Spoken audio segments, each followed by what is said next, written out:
ഇന്ന് എൻ്റെ കൂടെ ഉള്ളത് ശരത്താണ്. ശരത്ത് പോപ്പുലർ ഹുണ്ടായില് EV സെയിൽസ് മാനേജറാണ്. സോ നമ്മുടെ കൂടെ ഇന്നുള്ളത് ഹ്യുണ്ടായുടെ അയോണിക് 5 ആണ്.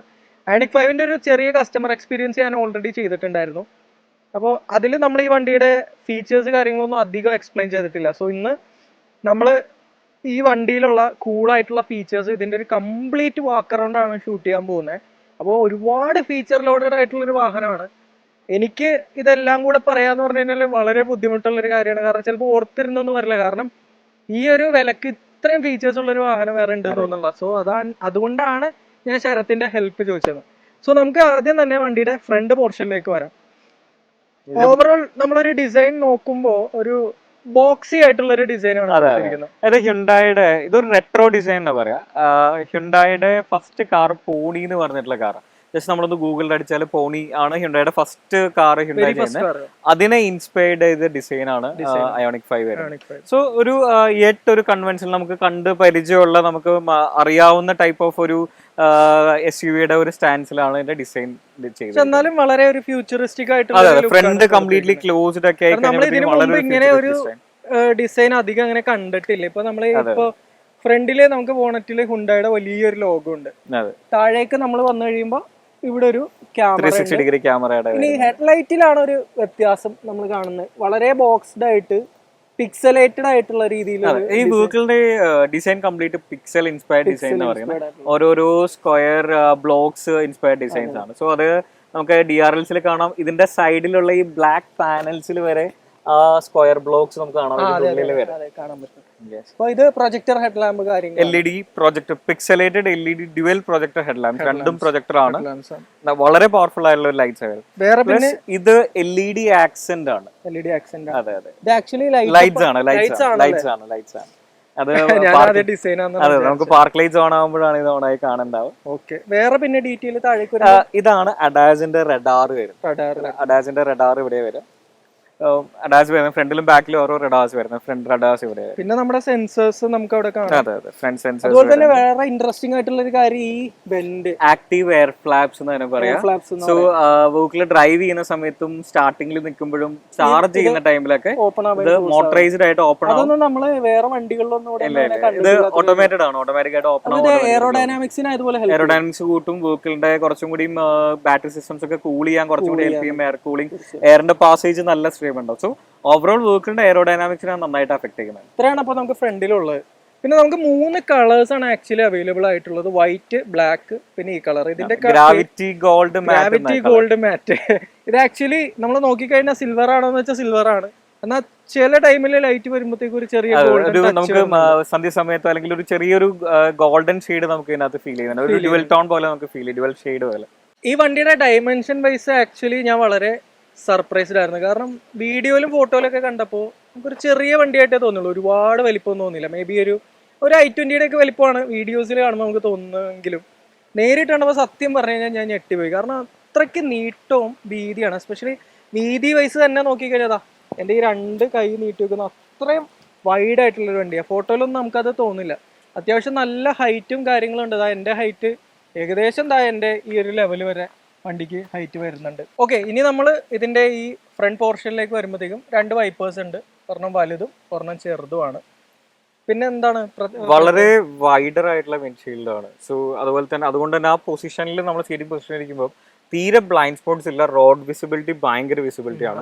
സോ അതുപോലെ തന്നെ ഫ്രണ്ട് നമ്മൾ വിൻഷീൽഡ് നോക്കിയാൽ റൂഫ് ഫുൾ ഗ്ലാസ് ആയതുകൊണ്ട് ഒരു ഒറ്റ കണക്ഷൻ പോലെ നമുക്ക് ഫീൽ ചെയ്യും. കാര്യം ഇത് റൂഫ് പനോർമിക് മൂൺ റൂഫാണ്, ഫുൾ ഗ്ലാസ് ആണ്. സോ അതിന്റെ നടുക്കുള്ള പോർഷനും ഈ ഒരു ബ്ലാക്ക് ടോണിൽ കൊടുത്തിരിക്കുന്നുണ്ട്. ഈ റൂഫിൽ നിന്ന് ഇങ്ങനെ ഡയറക്ട്ലി വിൻഷീൽഡിലേക്ക് ഒരു കണക്ട് ചെയ്ത പോലെ നമുക്ക് ഫീൽ ചെയ്യണ്ടാവും. പ്ലസ് ഇവിടെയാണ് ഓട്ടോ ഹെഡ് ലാമ്പ്സിന്റെയും ഓട്ടോ വൈപ്പേഴ്സിന്റെ സെൻസേഴ്സും ക്യാമറാസും വരും. സൈഡ് പ്രൊഫൈലിലേക്ക് വരുമ്പോൾ ഫസ്റ്റ് നമ്മുടെ അറ്റൻഷൻ വരേണ്ടത് ടയേഴ്സിൽ തന്നെയാണ്. അതെ, ക്ലോസ്ഡ് ആയിട്ടുള്ള, ഇതും പിക്സൽ ഇൻസ്പയർഡ് ഡിസൈൻ തന്നെയാണ്. ക്ലോസ്ഡ് ആയിട്ടുള്ള അലോയ്സ് ഇതുവരെ കണ്ടിട്ടില്ലാത്ത വളരെ വ്യത്യസ്തമായിട്ടുള്ള ഒരു ടൈപ്പ്. അതെ മാത്രല്ല ടയർ സൈസും ഭയങ്കര വളരെ വലുതാ. 255/45R20 ആണ് ടയർ സൈസ് വരുന്നത്. അതും കമ്പനി വരുന്ന മിഷ്ലിന്റെ പൈലറ്റ് സ്പോർട്ട് EV ടയേഴ്സ് ആണ്, പെർഫോമൻസ് ടയേഴ്സ് ആണ്. അപ്പൊ ഇത് EVസിന് വേണ്ടി എക്സ്ക്ലൂസീവ് EV ടയേഴ്സ് ആണ്. അപ്പൊ അതുകൊണ്ട് നമുക്ക് എന്തൊക്കെയാണ് ഗുണങ്ങൾ? റോളിംഗ് നോയ്സ്, കാര്യം EVക്ക് വേറെ നോയ്സ് ഒന്നും ഇല്ലാത്തതുകൊണ്ട് റോളിംഗ് നോയ്സ് നോർമൽ ടയേഴ്സിന് കുറച്ച് കൂടുതലായിരിക്കും. സോ അത് EV ടയർ വരുമ്പോൾ ഗ്രൗണ്ട് ക്ലിയറൻസ്, ഗ്രിപ്പ്, കാര്യങ്ങൾ എല്ലാം കൂടുതലാണ്. 255 എന്ന് പറയുമ്പോൾ അത്ര വിഡ്ത്ത് ഉണ്ട്. ഇതെല്ലാം മൈൻഡിൽ വെച്ചിട്ടാണ് കമ്പനി ഇത് ചെയ്തേക്കുന്നത്. പിന്നെ നമുക്ക് ഇതില് 3 കളറിലുള്ള പാനലുകൾ ആക്ച്വലി വരുന്നില്ല. അതെ, ആക്ച്വലി ഇതിന് ഫെൻഡർ എന്ന് പറഞ്ഞൊരു പോർട്ട് ഇല്ല.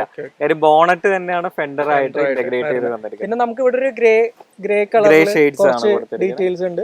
അതുപോലെ തന്നെ നമ്മൾ ഈ കാണുന്ന പോലെ ബ്ലാക്ക് ഷെയ്ഡ് ഇവിടെയൊക്കെ കാണുന്നുണ്ട്.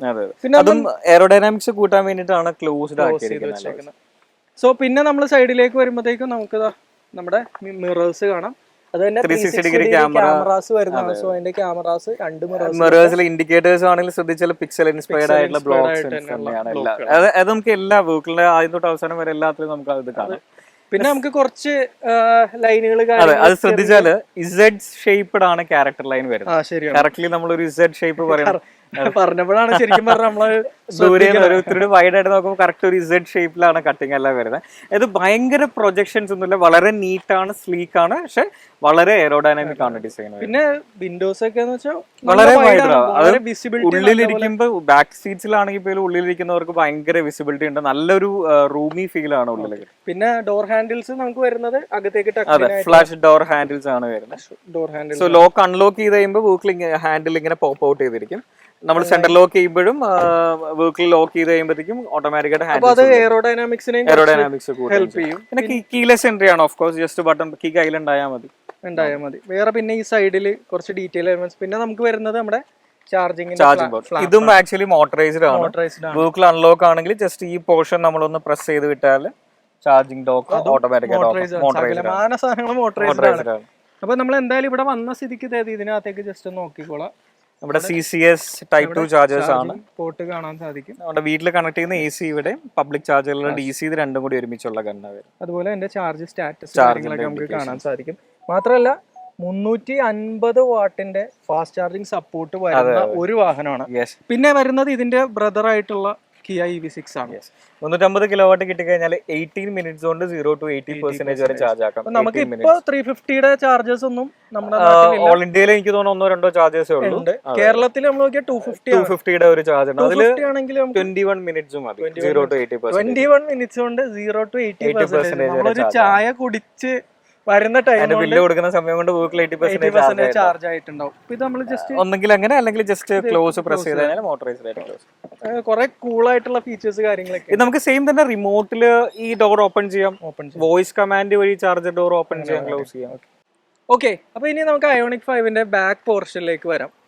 ബാക്കിൽ നോക്കിയാൽ റൂഫ് ലൈൻ വലുതായിട്ട് താഴുന്നില്ല. ഇപ്പൊ പല കൂപ്പേ പോലത്തെ ഇൻസ്പയർഡ് ഡിസൈൻസിലും റൂഫിന്ന് താഴത്തേക്ക് സ്ലാൻഡിങ് ആയിട്ട് വരാം. സോ ബാക്കിലെ ഹെഡ് റൂമിന് കുറച്ച് കുറവുണ്ട്. നോക്കിയാൽ വളരെ സ്ട്രെയിറ്റ് ആയിട്ട് വരുന്ന ബാക്ക് ലൈൻ ആണ്. പ്ലസ് ഷാർക്ക് ഫിൻ ആന്റീനാസ് ഒക്കെ കൊടുത്തിരിക്കുന്നത്. ഇത് ഇന്റഗ്രേറ്റഡ് സ്പോയിലേഴ്സ് ആണ്. ശ്രദ്ധിച്ചാല് ആക്ച്വൽ എയർ ഫ്ലാപ്സ് ആയിട്ട് ഇത് വർക്ക് ചെയ്യുന്നുണ്ട്. മുകളിൽ വരുന്ന എയറിനെ ഡിഫ്ലക്ട് ചെയ്തിട്ട് ഇതിന്റെ ഉള്ളിൽ കൂടെ വരുന്നുണ്ട്. സോ അതുകൊണ്ട് കമ്പനി വൈപ്പേഴ്സ് കൊടുക്കില്ല. കാര്യം വെച്ചാൽ വെള്ളം ഇവിടുന്ന് വന്നിട്ട് ഇതിന്റെ ഈ ലെയറിൽ വന്ന് ഇതിന്റെ ഉള്ളിൽ കൂടെ ഒരു ഹോൾസിലേക്ക് കൂടെ പുറത്തേക്ക് പോകാം. ഒരിക്കലും മുകളിലത്തെ വെള്ളം റൂഫ് ലൈനിലേക്ക് ഇറങ്ങി വരില്ല. കമ്പനി വൈപ്പർ ഇല്ല. അതുപോലെ തന്നെ നല്ല സ്ലാൻഡിങ് ആയിട്ടുള്ള വിൻഷീൽഡ് ആണ്. ഇതിനകത്ത് ഡീഫോഗേഴ്സ് ഒക്കെ ഇന്റഗ്രേറ്റഡ് ആണ്. ഹ്യുണ്ടായിയുടെ വലിയൊരു ലോഗോ ഉണ്ട്.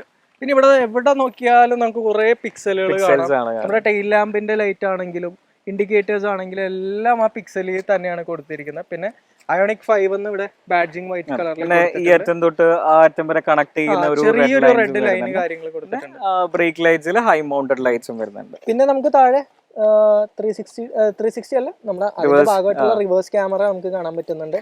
അഡാസിന്റെ റിയറിൽ വരുന്ന റഡാർ ആണ് വരുന്നത്. ബാക്കിലും നമുക്ക് അതുപോലെ സിൽവർ ഗ്രേ കളറിലെ എലമെന്റ് കാര്യങ്ങൾ വരുന്നുണ്ട്. ബ്ലാക്കിൽ കുറച്ച് എലമെന്റ്സ്, പിന്നെ റിവേഴ്സ് പാർക്കിംഗ് സെൻസേഴ്സ്.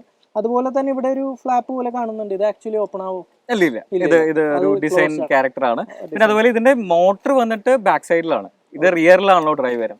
രണ്ട് വീൽസിന്റെയും നടുക്കാണ് ഇതിന്റെ മോട്ടർ വരും. മോട്ടർ വരുന്നത് ബാക്ക് സൈഡിലാണ്. ബാക്ക് സൈഡിൽ രണ്ട് വീൽസിന്റെ നടുക്കായിട്ടാണ് മോട്ടർ വരും. ഓക്കെ, അപ്പൊ ഇതാണ് നമ്മുടെ അയോണിക് 5ന്റെ ബൂട്ട്. നമുക്ക് കംപ്ലീറ്റ്ലി മോട്ടറൈസ്ഡ് ആയിട്ടാണ് എല്ലാം വരുന്നത്. ഒറ്റ പ്രസ് ഓഫ് എ ബട്ടൺ കൊണ്ട് തന്നെ നമ്മുടെ ബൂട്ട് ഓപ്പൺ ചെയ്യും. നമുക്ക് അതുപോലെ തന്നെ അതാ ഇവിടെ പ്രസ് ചെയ്ത് ക്ലോസ് ചെയ്യാനും നമുക്ക് സാധിക്കും. 2 ലൈറ്റ് കാര്യങ്ങൾ ഇവിടെ കൊടുത്തിട്ടുണ്ട്. അതുപോലെ തന്നെ വളരെ വിശാലമായിട്ടുള്ളൊരു ബൂട്ടാണ്. നമുക്ക് വേണമെങ്കിൽ ഒരാൾക്ക് സുഖമായിട്ട് ഇവിടെ കയറിയിരിക്കാം. അതുപോലെ എന്തൊക്കെയാണുള്ളത് വേറെ, നമുക്കിവിടെ ലൈറ്റുകൾ കാര്യങ്ങളുണ്ട്. വേറെ എന്തൊക്കെയാണുള്ളത്? ഇതിനകത്തൊരു 12 വോൾട്ടിന്റെ അഡാപ്റ്റർ റിയറിൽ കൊടുത്തിട്ടുണ്ട്, അത് നമുക്ക് കാണാം. പിന്നെ ഇതിനെ ആക്ച്വലി വിളിക്കുന്ന ഒരു ഓർഗനൈസർ ആണ്. അത് നമ്മുടെ ഇപ്പൊ ഈ ഒരു ചെറിയ സാധനം അങ്ങോട്ടും ഇങ്ങോട്ടും ഓടാതിരിക്കണമെങ്കിൽ നമ്മൾ സാധാരണ ബൂട്ടിൽ എന്തെങ്കിലുമൊക്കെ വെച്ചാൽ അങ്ങോട്ടും ഇങ്ങോട്ടും ഓടി പോകുന്ന പ്രശ്നമുണ്ട്. സോ അപ്പൊ അത് ഒഴിവാക്കാനായിട്ടുള്ള ഒരു ഓർഗനൈസർ വരുന്നുണ്ട്. പിന്നെ ബൂട്ടിൽ വരുന്ന സമയത്ത് നോക്കിയാൽ ഇത് ഒരു സബ് വൂഫർ ആണ്. ബോസ് 8 സ്പീക്കർ സിസ്റ്റം ആണ് വരുന്നത്. അതിന്റെ ബോസിന്റെ ഒരു സബ് വൂഫറാണ് വരുന്നത്. പിന്നെ ഇതാണ് ടയർ മൊബിലിറ്റി കിറ്റ്. നോക്കിയാൽ അയോണിക് പഞ്ചൊക്കെ ഇട്ട് വരുന്നത്. സോ അയോണിക് 5 സ്പെയർ ടയർ വരുന്നില്ല, അതിന് പകരമുള്ളതാണ് ടയർ മൊബിലിറ്റി കിറ്റ് വരിക. ഇപ്പൊ ഇതിന്റെ ഉള്ളിൽ നമ്മൾ നോക്കിയാൽ ഒരു എയർ കംപ്രസർ കാണാം. സോ ഈ എയർ കംപ്രസർ ആ 12 വോൾട്ടിൽ കണക്ട് ചെയ്ത് നമുക്ക് 4 വീൽസും എയർ ചെയ്യാം. പിന്നെ ചെറിയ പഞ്ചേഴ്സ് ആണെങ്കിൽ ഇത് ആക്ച്വലി റബ്ബറിന്റെ ലാറ്റക്സ് ആണ് വരുന്നത്. ഈ ലാറ്റക്സ് ഈ കംപ്രസറിനോട് ചേർത്തിട്ട് നമുക്ക് വീൽസിന്റെ ഉള്ളിലേക്ക് വിടാം. അപ്പോൾ ചെറിയ പഞ്ചേഴ്സ് കാര്യങ്ങളൊക്കെ ഈ ലാറ്റക്സ് വെച്ചിട്ട് നമുക്ക് ഫില്ല് ചെയ്ത് അടയ്ക്കാൻ പറ്റും. പിന്നെ നമുക്ക് ഇല്ല, ഇത് നമ്മുടെ V12 അഡാപ്റ്റർ. അതായത് അതൊരു വളരെ കാര്യമാണ്. ഇത് ഈ വണ്ടിയുടെ ഒരു ഹൈലൈറ്റ് ആണ്. ഇത് ആക്ച്വലി എനിക്ക് തോന്നുന്നു ഇതിനും കിയ EV6 മാത്രമുള്ള ഫീച്ചറുകളാണ്. അതായത് ഈ ഒരു സംഭവം നമ്മൾ നമ്മുടെ വണ്ടിയുടെ പ്ലഗിൽ കണക്ട് ചെയ്ത് കഴിഞ്ഞാൽ ഇവിടെ ഒരു 3 പിൻ എവിടെയാണ് ഇത് ഇതിന്റെ അകത്താണ്. ഇതിങ്ങനെ പ്രസ് ചെയ്തിട്ട് ഓപ്പൺ ചെയ്താൽ ഇവിടെ ഒരു 3 പിൻ പ്ലഗ് നമുക്ക് കിട്ടും. അപ്പോൾ ഒരു 3600 വാട്ട് വരെയുള്ള പവർ നമുക്ക് ഈ വാഹനത്തിൽ നിന്ന് ഡ്രോ ചെയ്യാൻ സാധിക്കും. ബേസിക്കലി ഇത് വെച്ചിട്ട് കഴിഞ്ഞാൽ ഈ പ്ലഗ് കണക്ട് ചെയ്താൽ നമുക്ക് വേണമെങ്കിൽ ഇലക്ട്രിക് 2 വീലേഴ്സ് ചാർജ് ചെയ്യാം, ഇലക്ട്രിക് 4 വീലേഴ്സ് ചാർജ് ചെയ്യാം. 3300 വാട്ടിന്റെ പവർ ഉള്ള ചാർജറൊക്കെ കുത്തിക്കഴിഞ്ഞാൽ നമുക്ക് ഇവൻ വെഹിക്കിൾ ടു ലോഡ് എന്ന് പറയാം. അതായത് വെഹിക്കിളിന് നമുക്ക് ശരിക്കും ഒരു പവർ ബാങ്ക് ആയിട്ട് യൂസ് ചെയ്യാം. ബേസിക്കലി ഈ വണ്ടിയിൽ 72 കിലോ വാട്ട് അല്ലേ, 72 കിലോ വാട്ട് അവറിന്റെ ബാറ്ററി പാക്ക് ആണ് വരുന്നത്. സോ ഇത് ബേസിക്കലി ഒരു വലിയ പവർ ബാങ്കാണ്. ഇതുകൊണ്ടുള്ള ഒരു യൂസ് എന്ന് പറഞ്ഞു കഴിഞ്ഞാൽ, സപ്പോസ് നമ്മുടെ വീട്ടിൽ കറണ്ട് ഇല്ല എന്ന് നമ്മൾ കരുതാം, നമ്മുടെ കാറിൽ ചാർജ് ഉണ്ട്, നമ്മുടെ ഇലക്ട്രിക് 2 വീലറിൽ ചാർജ് ഇല്ല എന്ന് കരുതാം. ആ ടൈമിൽ നമ്മൾ ജസ്റ്റ് ഇത് നമ്മുടെ വണ്ടിയുടെ ചാർജിങ് ബോർഡിൽ കണക്ട് ചെയ്യുക, നമ്മുടെ പ്ലഗ് ഇവിടെ കുത്തുക, നമ്മുടെ ഏത് റോലെയോ ഏതാ വണ്ടിയെന്ന് വെച്ചാൽ ചാർജ് ചെയ്യാന്ന് വെച്ചാൽ ഇതിൽ ജസ്റ്റ് കണക്ട് ചെയ്യുക, വണ്ടി സുഖമായിട്ട് ചാർജ് ചെയ്യുക. അത് ഭയങ്കര അടിപൊളി ഒരു ഫീച്ചറാണ്. ഇപ്പോൾ അത് മാത്രമല്ല നമ്മൾ യാത്ര ചെയ്യുന്ന ടൈമിലാണെങ്കിലും നമുക്ക് വേറെ, അതായത് ഇപ്പോൾ നമ്മൾ ലോങ് ഡ്രൈവ് ചെയ്യുന്നു, നമുക്കിപ്പോൾ ഒരു ഇൻഡക്ഷൻ കുക്കറോ അല്ലെങ്കിൽ ഓവൻ ഉണ്ട്, ഫുഡ് ഒന്ന് ഹീറ്റ് ചെയ്ത് കഴിക്കണം, നമുക്ക് ഇത് വെച്ചിട്ട് സുഖമായിട്ട് ചെയ്യാം. ഡ്രസ്സൊക്കെ തേക്കാൻ പറ്റും. പിന്നെന്താ, എനിത്തിങ് എന്തും ചെയ്യാം. നമുക്കൊരു യാത്ര മേ ബി ഒരു അത്യാവശ്യം സാധനങ്ങൾ കൊണ്ടുപോയി കഴിഞ്ഞാൽ നമുക്ക് സുഖമായിട്ട് യാത്ര ചെയ്യാം. ഒരു ഓവനും അത്യാവശ്യം കാര്യങ്ങളൊക്കെ ഉണ്ടെങ്കിൽ നമുക്കൊരു ഔട്ട്ഡോർ ക്യാമ്പിങ്ങും കാര്യങ്ങളൊക്കെ അടിപൊളിയായിട്ട് ചെയ്യാൻ പറ്റും. പ്രൊവൈഡഡ് വണ്ടിയിൽ അത്യാവശ്യം ചാർജ് വേണം എന്നുള്ളതേ ഉള്ളൂ. പിന്നെ നമ്മുടെ 3.3 പവർ പ്ലഗ് ചാർജർ അല്ലേ, 3.3 പോർട്ടബിൾ ചാർജർ ആണ്. നമ്മുടെ പോർട്ടബിൾ ചാർജർ 3.3 16 ആംസിന്റെ പവർ പ്ലഗിൽ കണക്ട് ചെയ്യാം. സോ ഇതുകൊണ്ട് എത്ര, ഇത് ഏകദേശം ഒരു 50% ഒക്കെ ചാർജ് ആവാൻ ഏകദേശം ഒരു 12 hours. ഫുൾ ചാർജ് ആണെങ്കിൽ അതിന്റെ ഏകദേശം ഡബിൾ, ഏകദേശം ഒരു 24 hours. ഇതിന് ശരിക്കും ഒരു എന്താ പറയാ, പോർട്ടബിൾ ചാർജർ, ഒരു ടോപ്പ് അപ്പ് ചാർജർ ആയിട്ട് യൂസ് ചെയ്യാം. അത്ര വലിയ ബാറ്ററി പാക്ക്. അതെ, കാര്യം ഇതിന്റെ വീട്ടിൽ തരുന്നത് വെച്ചിട്ട് 7 hours കൊണ്ട് ഫുൾ ചാർജ് ആവും. 11 കിലോവാട്ടിന്റെ ചാർജർ, 11 കിലോവാട്ടിന്റെ നമുക്ക് വീട്ടിൽ സെറ്റ് ചെയ്യാൻ സാധിക്കും. അതെ, അത് നമ്മൾ ഇതിന്റെ ഒപ്പം കോംപ്ലിമെന്ററി ആയിട്ട് വരുന്നത്. 3 ഫേസ് വേണം തോന്നുന്നു. 3 ഫേസ് വേണം, കാര്യം 3 ഫേസിലാണ് 11 കിലോവാട്ട് കണക്റ്റഡ് ലോഡ്. പിന്നെ ഇവിടെ നമ്മൾ കാണുന്നത് ഇതിപ്പോ ആക്ച്വലി ഈ ചാർജ് കയറുന്ന സമയത്ത് ഈ ഗണ്ണ് വെഹിക്കിളായിട്ട് ലോക്ക്ഡ് ആയിരിക്കും. അതിപ്പോ നമ്മൾ കുത്തിയിട്ടിട്ട് പോയി വേറെ ആരും ഗണ്ണ് റിലീസ് ചെയ്താൽ നമ്മുടെ വണ്ടി ചാർജ് ആവില്ല. അത് ആവാതിരിക്കാൻ വേണ്ടിയിട്ട് അത് റിലീസ് ആവണമെങ്കിൽ ഒന്നെങ്കിൽ നമ്മൾ കീയിലൊന്ന് അൺലോക്ക് ചെയ്താലേ റിലീസ് ആവാം. നമ്മുടെ കീ അറിയാലോ, കീ ഒരു ബാറ്ററിയിലാണ് വരുന്നത്. സപ്പോസ് ആ കീയുടെ ബാറ്ററി ഡ്രെയിൻഡ് ആണെങ്കിൽ ചാർജിങ് കണ്ട് ഊരിപ്പോരില്ല.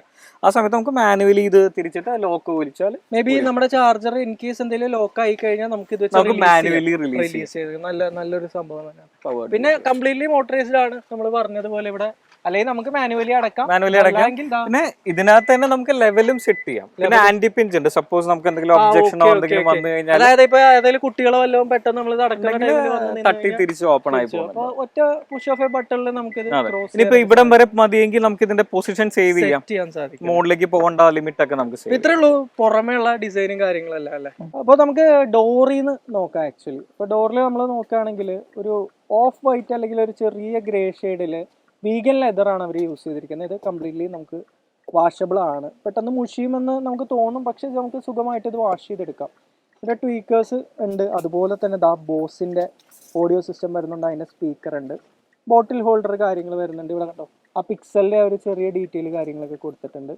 ഇതുപോലെ നമ്മുടെ ഡോറ് ഹാൻഡിൽ, പിന്നെ നമ്മുടെ പവർ വിൻഡോയുടെ ഓപ്ഷൻ കാര്യങ്ങളൊക്കെ ഉണ്ട്. അതുപോലെ തന്നെ സൂക്ഷിച്ച് നോക്കിയാൽ ഇതിനകത്തൊക്കെ ഒരു ആംബിയൻറ്റ് ലൈറ്റും കാര്യങ്ങളൊക്കെ നമുക്ക് കാണാൻ സാധിക്കും. ഏകദേശം 64ഓളം ലൈറ്റ് ഷെയ്ഡുകൾ നമുക്ക് സെറ്റ് ചെയ്യാൻ സാധിക്കും. അപ്പോൾ ഡോർ അടക്കാനായിട്ടാണെങ്കിൽ നമുക്ക് ഇവിടെ പിടിക്കാം. ഇവിടെ പിടിച്ചുകൊണ്ട് നമുക്ക് ഡോറ് ഇതുപോലെ സുഖമായിട്ട് അടക്കാൻ സാധിക്കും.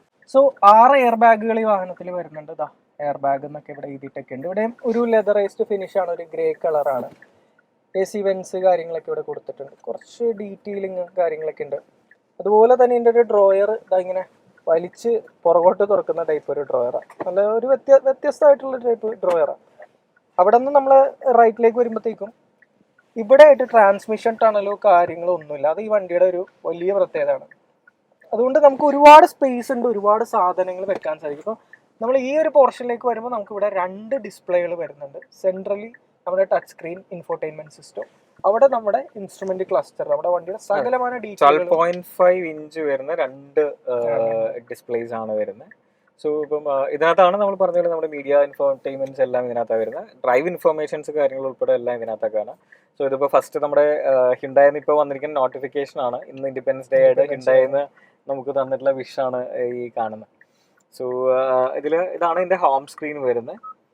ഹോം സ്ക്രീൻ ഇങ്ങനെയാണ്. എത്ര പെർസെന്റേജ് ഉണ്ട്, എത്ര കിലോമീറ്റേഴ്സ് ഓടും, നാവിഗേഷൻ, ടൈം എല്ലാം, ഔട്ട്സൈഡ് ടെമ്പറേച്ചർ, ഒരു ഹോം സ്ക്രീൻ ആണ്. അതിന് താഴേക്ക് വരുമ്പോൾ ഇവിടെ ഹസാർഡ് ലാമ്പ് കാര്യങ്ങൾ, AC-യുടെ വെന്റ് കാര്യങ്ങൾ, പിന്നെ ഇവിടെയുള്ള സാധനങ്ങളെല്ലാം ശരത്ത് തന്നെ എക്സ്പ്ലെയിൻ ചെയ്യും. അതെ. ഇതിൽ ഈ ടച്ച് കൺട്രോൾസ് എല്ലാം വന്നിട്ട് നമ്മുടെ AC കൺട്രോൾസ് വരെ. സോ 2 സോൺ AC ആണ്. അതായത് നവീന്റെ സൈഡ്, ഈ സൈഡ് നമുക്കൊരു ടെമ്പറേച്ചർ സെറ്റ് ചെയ്യാം, ഈ സൈഡ് വേറെ ടെമ്പറേച്ചർ സെറ്റ് ചെയ്യാം. സോ അവിടെ ഹീറ്റ് ചെയ്യാം, അല്ലെങ്കിൽ ഇവിടെ കൂൾ ചെയ്യാം, അങ്ങനെ എങ്ങനെ വേണമെങ്കിലും നമുക്ക് കസ്റ്റം ചെയ്യാം. സോ പിന്നെ അതുപോലെ തന്നെ ഇത് രണ്ടും സീറ്റ്സ് വെന്റിലേഷൻ, എല്ലാ സീറ്റ്സും വെന്റിലേറ്റഡ് ആണ്. അതിൽ ഫ്രണ്ട് 2 സീറ്റ്സ് നമുക്ക് ഹീറ്റിങ്ങും കൂളിങ്ങും ചെയ്യാൻ പറ്റും. സോ ഇവിടെ നമുക്ക് ഇതൊന്ന് ഓൺ ആക്കി വിട്ട് കഴിഞ്ഞാൽ ആ സീറ്റ്സ് കൂളിംഗ് സ്റ്റാർട്ട് ചെയ്യും. ഈ സൈഡ് എന്റെ സീറ്റിന്റെ ഉള്ളിൽ നിന്ന് എയർ സർക്കുലേഷൻ. ഈ ബാക്ക് വേർക്കുന്ന ബുദ്ധിമുട്ടുള്ള ആൾക്കാർക്കൊക്കെ വളരെ ഹെൽപ്ഫുൾ ആയിട്ടുള്ള, നല്ല ശരിയാണ്, അറിയാൻ പറ്റേണ്ടത് തണുപ്പ് തുടങ്ങി. അതെ, നമ്മൾ നല്ല വെയിലത്ത് നിന്നൊക്കെ വണ്ടിയുടെ ഉള്ളിൽ കയറുമ്പോഴത്തേക്കും നമുക്ക് അത് പെട്ടെന്ന് നമുക്ക് ഹെൽപ്ഫുൾ. പിന്നെ ഈ സ്വിച്ചുകൾ ഓരോന്നായിട്ട്, ഇത് നമ്മുടെ ഫ്രണ്ട് സെൻസേഴ്സ്, ഇപ്പൊ നമ്മൾ ഫ്രണ്ടിൽ സെൻസേഴ്സും ക്യാമറാസും എല്ലാം വരുന്നുണ്ട്. ഇപ്പൊ ഫ്രണ്ടിലത്തെ സെൻസേഴ്സ് ഓൺ ആണെങ്കിൽ ഇപ്പം ഇപ്പൊ ഒരു സൗണ്ട് കേൾക്കുന്നുണ്ടല്ലോ, ഫ്രണ്ടിൽ ഒരു ഒബ്ജക്റ്റ് ഉള്ളത്, നമ്മൾ സിഗ്നലിലൊക്കെ നിൽക്കുമ്പോൾ ആ സൗണ്ട് നമുക്കൊരു ഡിസ്റ്റർബിംഗ് ആണെങ്കിൽ ഈ പി ഒന്ന് പ്രസ് ചെയ്ത് വിട്ടാൽ ആ സൗണ്ട് നമുക്ക് ഓഫ് ചെയ്യാൻ പറ്റുന്നുണ്ട്. പിന്നെ ഇപ്പുറത്തെ ഉള്ളത് മാനുവലി നമുക്ക് 360 ഡിഗ്രി ക്യാമറാസ് ഓൺ ചെയ്യാനുള്ള, ഒന്ന് പ്രസ് ചെയ്ത് കഴിഞ്ഞാൽ 360 ഡിഗ്രി ക്യാമറാസ് ഓൺ. ഇവിടെ നമുക്ക് front, back, side, front drive, ഇതിപ്പോ 360 ഡിഗ്രി ആംഗിളിൽ ഉള്ള ഒരു വ്യൂ ആണ് ഈ കാണുന്നത്. നമുക്ക് ഫ്രണ്ട് കാണണമെങ്കിൽ അങ്ങനെ ഒരു അനിമേറ്റഡ് വ്യൂ നമുക്ക് കാണാൻ പറ്റും. പിന്നെ റേഡിയോ ചാനൽസ് ട്യൂൺ ചെയ്യാനുള്ളത്, ഫേവറേറ്റ് നമുക്ക് മെനു കസ്റ്റം ചെയ്തിട്ട് ചെയ്യാം. ഏതാണോ ഫേവറേറ്റ് കസ്റ്റം ആയിട്ടുള്ളത് ചെയ്യാൻ പറ്റുന്നുണ്ടാവും. പിന്നെ മീഡിയ, നാവിഗേഷൻ, ഇത് eSIM വരുന്നുണ്ട്. സോ ഇൻബിൽറ്റ് നാവിഗേഷൻ ഉണ്ട്. അതിൽ നമുക്ക് ഈ പറഞ്ഞ പോലെ അപ്ഡേറ്റഡ് ആണ്, ട്രാഫിക് ഇൻഫർമേഷൻ ഉൾപ്പെടെയുള്ള ഡേറ്റാസ് അപ്ഡേറ്റഡ് ആയിട്ടുള്ള നാവിഗേഷൻ ആണ് വരുന്നത്. മാപ്പ്, പിന്നെ വോയിസ് കൺട്രോൾ, വോളിയം കൺട്രോൾ ചെയ്യാനുള്ള സ്റ്റാർട്ട് സ്റ്റോപ്പ് ബട്ടൺ കാര്യങ്ങളാണ് ഇത്രയും പോർഷനിലേക്ക് നമുക്ക് വരുമ്പോൾ. പിന്നെ താഴേക്ക് നമ്മൾ വന്നു കഴിഞ്ഞാൽ ഇവിടെ സ്റ്റോറേജ് സ്പേസ് ഉണ്ട്. ഇവിടെ ഒരു 12 വോൾട്ട് 180 വാട്ടിന്റെ ഒരു, ഇപ്പൊ ഞാൻ ആ പുറകിൽ കാണിച്ച പോലെ എയർ കംപ്രസർ ഒക്കെ കണക്ട് ചെയ്യണമെങ്കിൽ നമുക്ക് ഇതിനകത്ത് ഒരുപാട് സ്റ്റോറേജും ഉണ്ട്. അതുപോലെ തന്നെ ചാർജിങ് ഓപ്ഷൻസ് ഉണ്ട്. ഇവിടെ ആയിട്ടൊരു USB-യുടെ സ്ലോ ചാർജർ നമുക്ക് കാണാൻ സാധിക്കും. അതുപോലെ നമ്മൾ ഇവിടെ വന്നു കഴിയുമ്പോഴത്തേക്കും ഈ ഒരു പോർഷൻ ആക്ച്വലി നമുക്ക് മൂവബിൾ ആണ്. ഇതിന്റെ പ്ലാറ്റ്ഫോം വന്നിട്ട് EGMP പ്ലാറ്റ്ഫോം ആണ്. അത് എക്സ്ക്ലൂസീവ് EVക്ക് വേണ്ടിയിട്ടുള്ള പ്ലാറ്റ്ഫോം ആണ്. അതുകൊണ്ട് തന്നെ ശരിക്കും നമ്മുടെ വീട്ടില് ടൈൽ ഇട്ടിരിക്കുന്ന പോലെ അത്ര ഫ്ലാറ്റ് ആണ് പ്ലാറ്റ്ഫോം. നമുക്കൊരു കാറിലിരിക്കുന്ന ഒരു ഫീൽ അല്ല, നമുക്കൊരു നമ്മുടെ വീട്ടിലെ ലിവിംഗ് സ്പേസിൽ ഇരിക്കുന്ന ഒരു ഫീൽ ആണ് നമുക്ക് കിട്ടുന്നത്. ഇവിടെ നമുക്ക് കപ്പ് ഹോൾഡേഴ്സ് കാര്യങ്ങൾ വരുന്നുണ്ട്. 2 ഫാസ്റ്റ് ചാർജേഴ്സ് USB വരുന്നുണ്ട്. ഇത് വയർലെസ് ചാർജിങ് ചെയ്യുന്ന സമയത്ത് ഇവിടെ നമുക്ക് ചാർജിങ്ങിന് ഇൻഡിക്കേഷൻ കാണിക്കുന്നുണ്ടാവും. വയർലെസ് ചാർജിങ് പാഡാണ്. ഇവിടെയും സ്റ്റോറേജ് കാര്യങ്ങളൊക്കെ നമുക്ക് ഇഷ്ടം പോലെ ഉണ്ട്. നമ്മൾ ഇന്ന് ഫുള്ള് യൂസ് ചെയ്ത വണ്ടിയാണ്. പിന്നെ നമുക്ക് ഇവിടെ ഒരു ഹാൻഡ് റെസ്റ്റ് ഉണ്ട്, അതിനകത്തും നമുക്കൊരു സ്റ്റോറേജ് സ്പേസ് കാര്യങ്ങൾ. അപ്പോൾ ഒരുപാട് സ്റ്റോറേജുകൾ ഇവിടെ ഈ ഒരു വണ്ടിക്ക് ഉണ്ടായി കൊടുത്തിട്ടുണ്ട്. പിന്നെ ഇവിടെ മേളിലേക്ക് വരികയാണെങ്കിൽ അതാ നമുക്ക് ഇവിടെ വാനിറ്റി മിറേഴ്സ് കാര്യങ്ങൾ രണ്ട് സൈഡില് വാനിറ്റി മിറേഴ്സ് വിത്ത് ലൈറ്റ്സ് വരുന്നുണ്ട്. പിന്നെ ഇവിടെ നമുക്ക് എന്തൊക്കെയാണ് ഇതിനകത്തൊരു വലിയൊരു ഇമ്പോർട്ടന്റ് ആയിട്ടുള്ള സംഭവമാണ് SOS ബട്ടൺ. കാര്യം ഇതിനകത്ത് eSIM ഉണ്ട്. സോ ഒരു എമർജൻസി സിറ്റുവേഷനിൽ ജസ്റ്റ് നമ്മളൊരു 1 പ്രസ് ചെയ്താൽ നമ്മുടെ കമാൻഡ് സെന്ററിലേക്ക് നമ്മുടെ ലാറ്റിറ്റ്യൂഡ് ലോഞ്ചിറ്റ്യൂഡ് ലൊക്കേഷൻ ഉൾപ്പെടെ ആയിരിക്കും നമ്മുടെ കോള് കൊടുക്കുന്ന എമർജൻസി നമ്പറിലേക്ക് എമർജൻസി ലൊക്കേഷൻ ഉൾപ്പെടെയാണ് ചെല്ലുന്നത്. സോ അപ്പൊ ആ കമാൻഡ് സെന്റർ പീപ്പിൾ 24/7 ലൈവ് ആയിരിക്കും. എന്തെങ്കിലും ഒരു എമർജൻസി ഹ്യുണ്ടായുടെ കമാൻഡ് സെന്റർ ആണ് 24/7 ലൈവ് ആണ്. സപ്പോസ് ഇപ്പൊ നമുക്കൊരു സിറ്റുവേഷൻ ആണ്, ചാർജ് കുറച്ച് കുറവാണ്, നമുക്ക് സംശയം ഉണ്ടെന്നുണ്ടെങ്കിൽ നമുക്ക് കോൾ സെന്ററിൽ വിളിക്കാം. എനി ടൈം ആക്സിഡന്റ് പറ്റിയാൽ ഓട്ടോമാറ്റിക് ആയിട്ട് കമാൻഡ് സെന്ററിലേക്ക് കോൾ പോകുന്നുണ്ടാവും. ബട്ടൺ പോലും പ്രസ് ചെയ്യണം. അവരുടെ മേ ബി ഞാനൊരു പേഴ്സണൽ എക്സ്പീരിയൻസ് ഫസ്റ്റ് നമ്മളൊരു ചെയ്യുന്ന സമയത്ത് അവരുടെ ഫസ്റ്റ് ക്വസ്റ്റ്യൻ നിങ്ങൾക്ക് ആംബുലൻസ് സർവീസ് റിക്വയർമെന്റ് ഉണ്ടോ എന്നുള്ളതാണ്. സോ അത്ര അഗ്രസീവ് ആയിട്ട് അവർ അതിനകത്ത് ചെയ്യുന്നുണ്ട്. പിന്നെ ഇതൊക്കെ ലൈറ്റ്സിന്റെ ബട്ടണ്. ഈ ലൈറ്റ്സ് ശരിക്കും ആക്ച്വലി ടച്ച് സെൻസിറ്റീവ് ആണ്. ജസ്റ്റ് ടച്ച് ചെയ്ത ഓൺ ചെയ്യാം. ചെറിയ ഡോട്ട് വരാം. ആ ഡോട്ടിൽ ടച്ച് വരണ്ടെങ്കിൽ അത് സെൻസ് ചെയ്തിട്ട് ഓണും ഓഫും ആവുന്നുണ്ട്. പിന്നെ ഇത് പനോർമിക് മൂൺ റൂഫ്. അത് വളരെ വൈഡ് ആയിട്ടുള്ള ഒരു പനോർമിക് മൂൺ റൂഫ് ആണ്. നടുക്ക് ക്രോസ് ബീമോ കാര്യങ്ങളോ ഒന്നുമില്ല. അപ്പം ഭയങ്കര വൈഡർ ആയിട്ടുള്ള വ്യൂസ് ആണ് നമുക്ക് റൂഫ്. പിന്നെ നമുക്ക് ഇത് ഓപ്പൺ ഇല്ല, ഗ്ലാസ് ഫിക്സഡ് ആണ്. അതുകൊണ്ട് തന്നെ മൂൺ റൂഫ് എന്നാണ് നമ്മൾ ആക്ച്വലി പറയുന്നത്. അപ്പൊ ഈ കുട്ടികൾ പുറത്തോട്ടൊന്നും ഇല്ല ശരിക്കും അത് അത്ര പൊടിയടിക്കില്ല. അത്ര സേഫറും അല്ല. നമ്മുടെ റോഡ് കണ്ടീഷൻസിൽ കുട്ടികളെ മോളിൽ കയറ്റി നിർത്താന്ന്. പിന്നെ വൺസ് ആ ഫാൻസിൽ കുട്ടികൾ തുറക്കാന്നല്ലാതെ പിന്നെ ലൈഫ് ടൈമിൽ ഇത് ആരും ഉപയോഗിക്കേണ്ടത്. പക്ഷെ ഈ വ്യൂ ആണെങ്കിൽ രാത്രിയോ മഴയത്തോ ഒക്കെ നമുക്ക് നന്നായിട്ട് എൻജോയ് ചെയ്യാം. ശരിക്കും അതും കൂടി ഓപ്പൺ ആണെങ്കിൽ ബാക്കിൽ ഇരിക്കുന്നവർക്ക് ശരിക്കും ഒരിക്കലും ഒരു കാറിൽ ഇരിക്കുന്ന സഫോക്കേഷൻ ഇല്ല.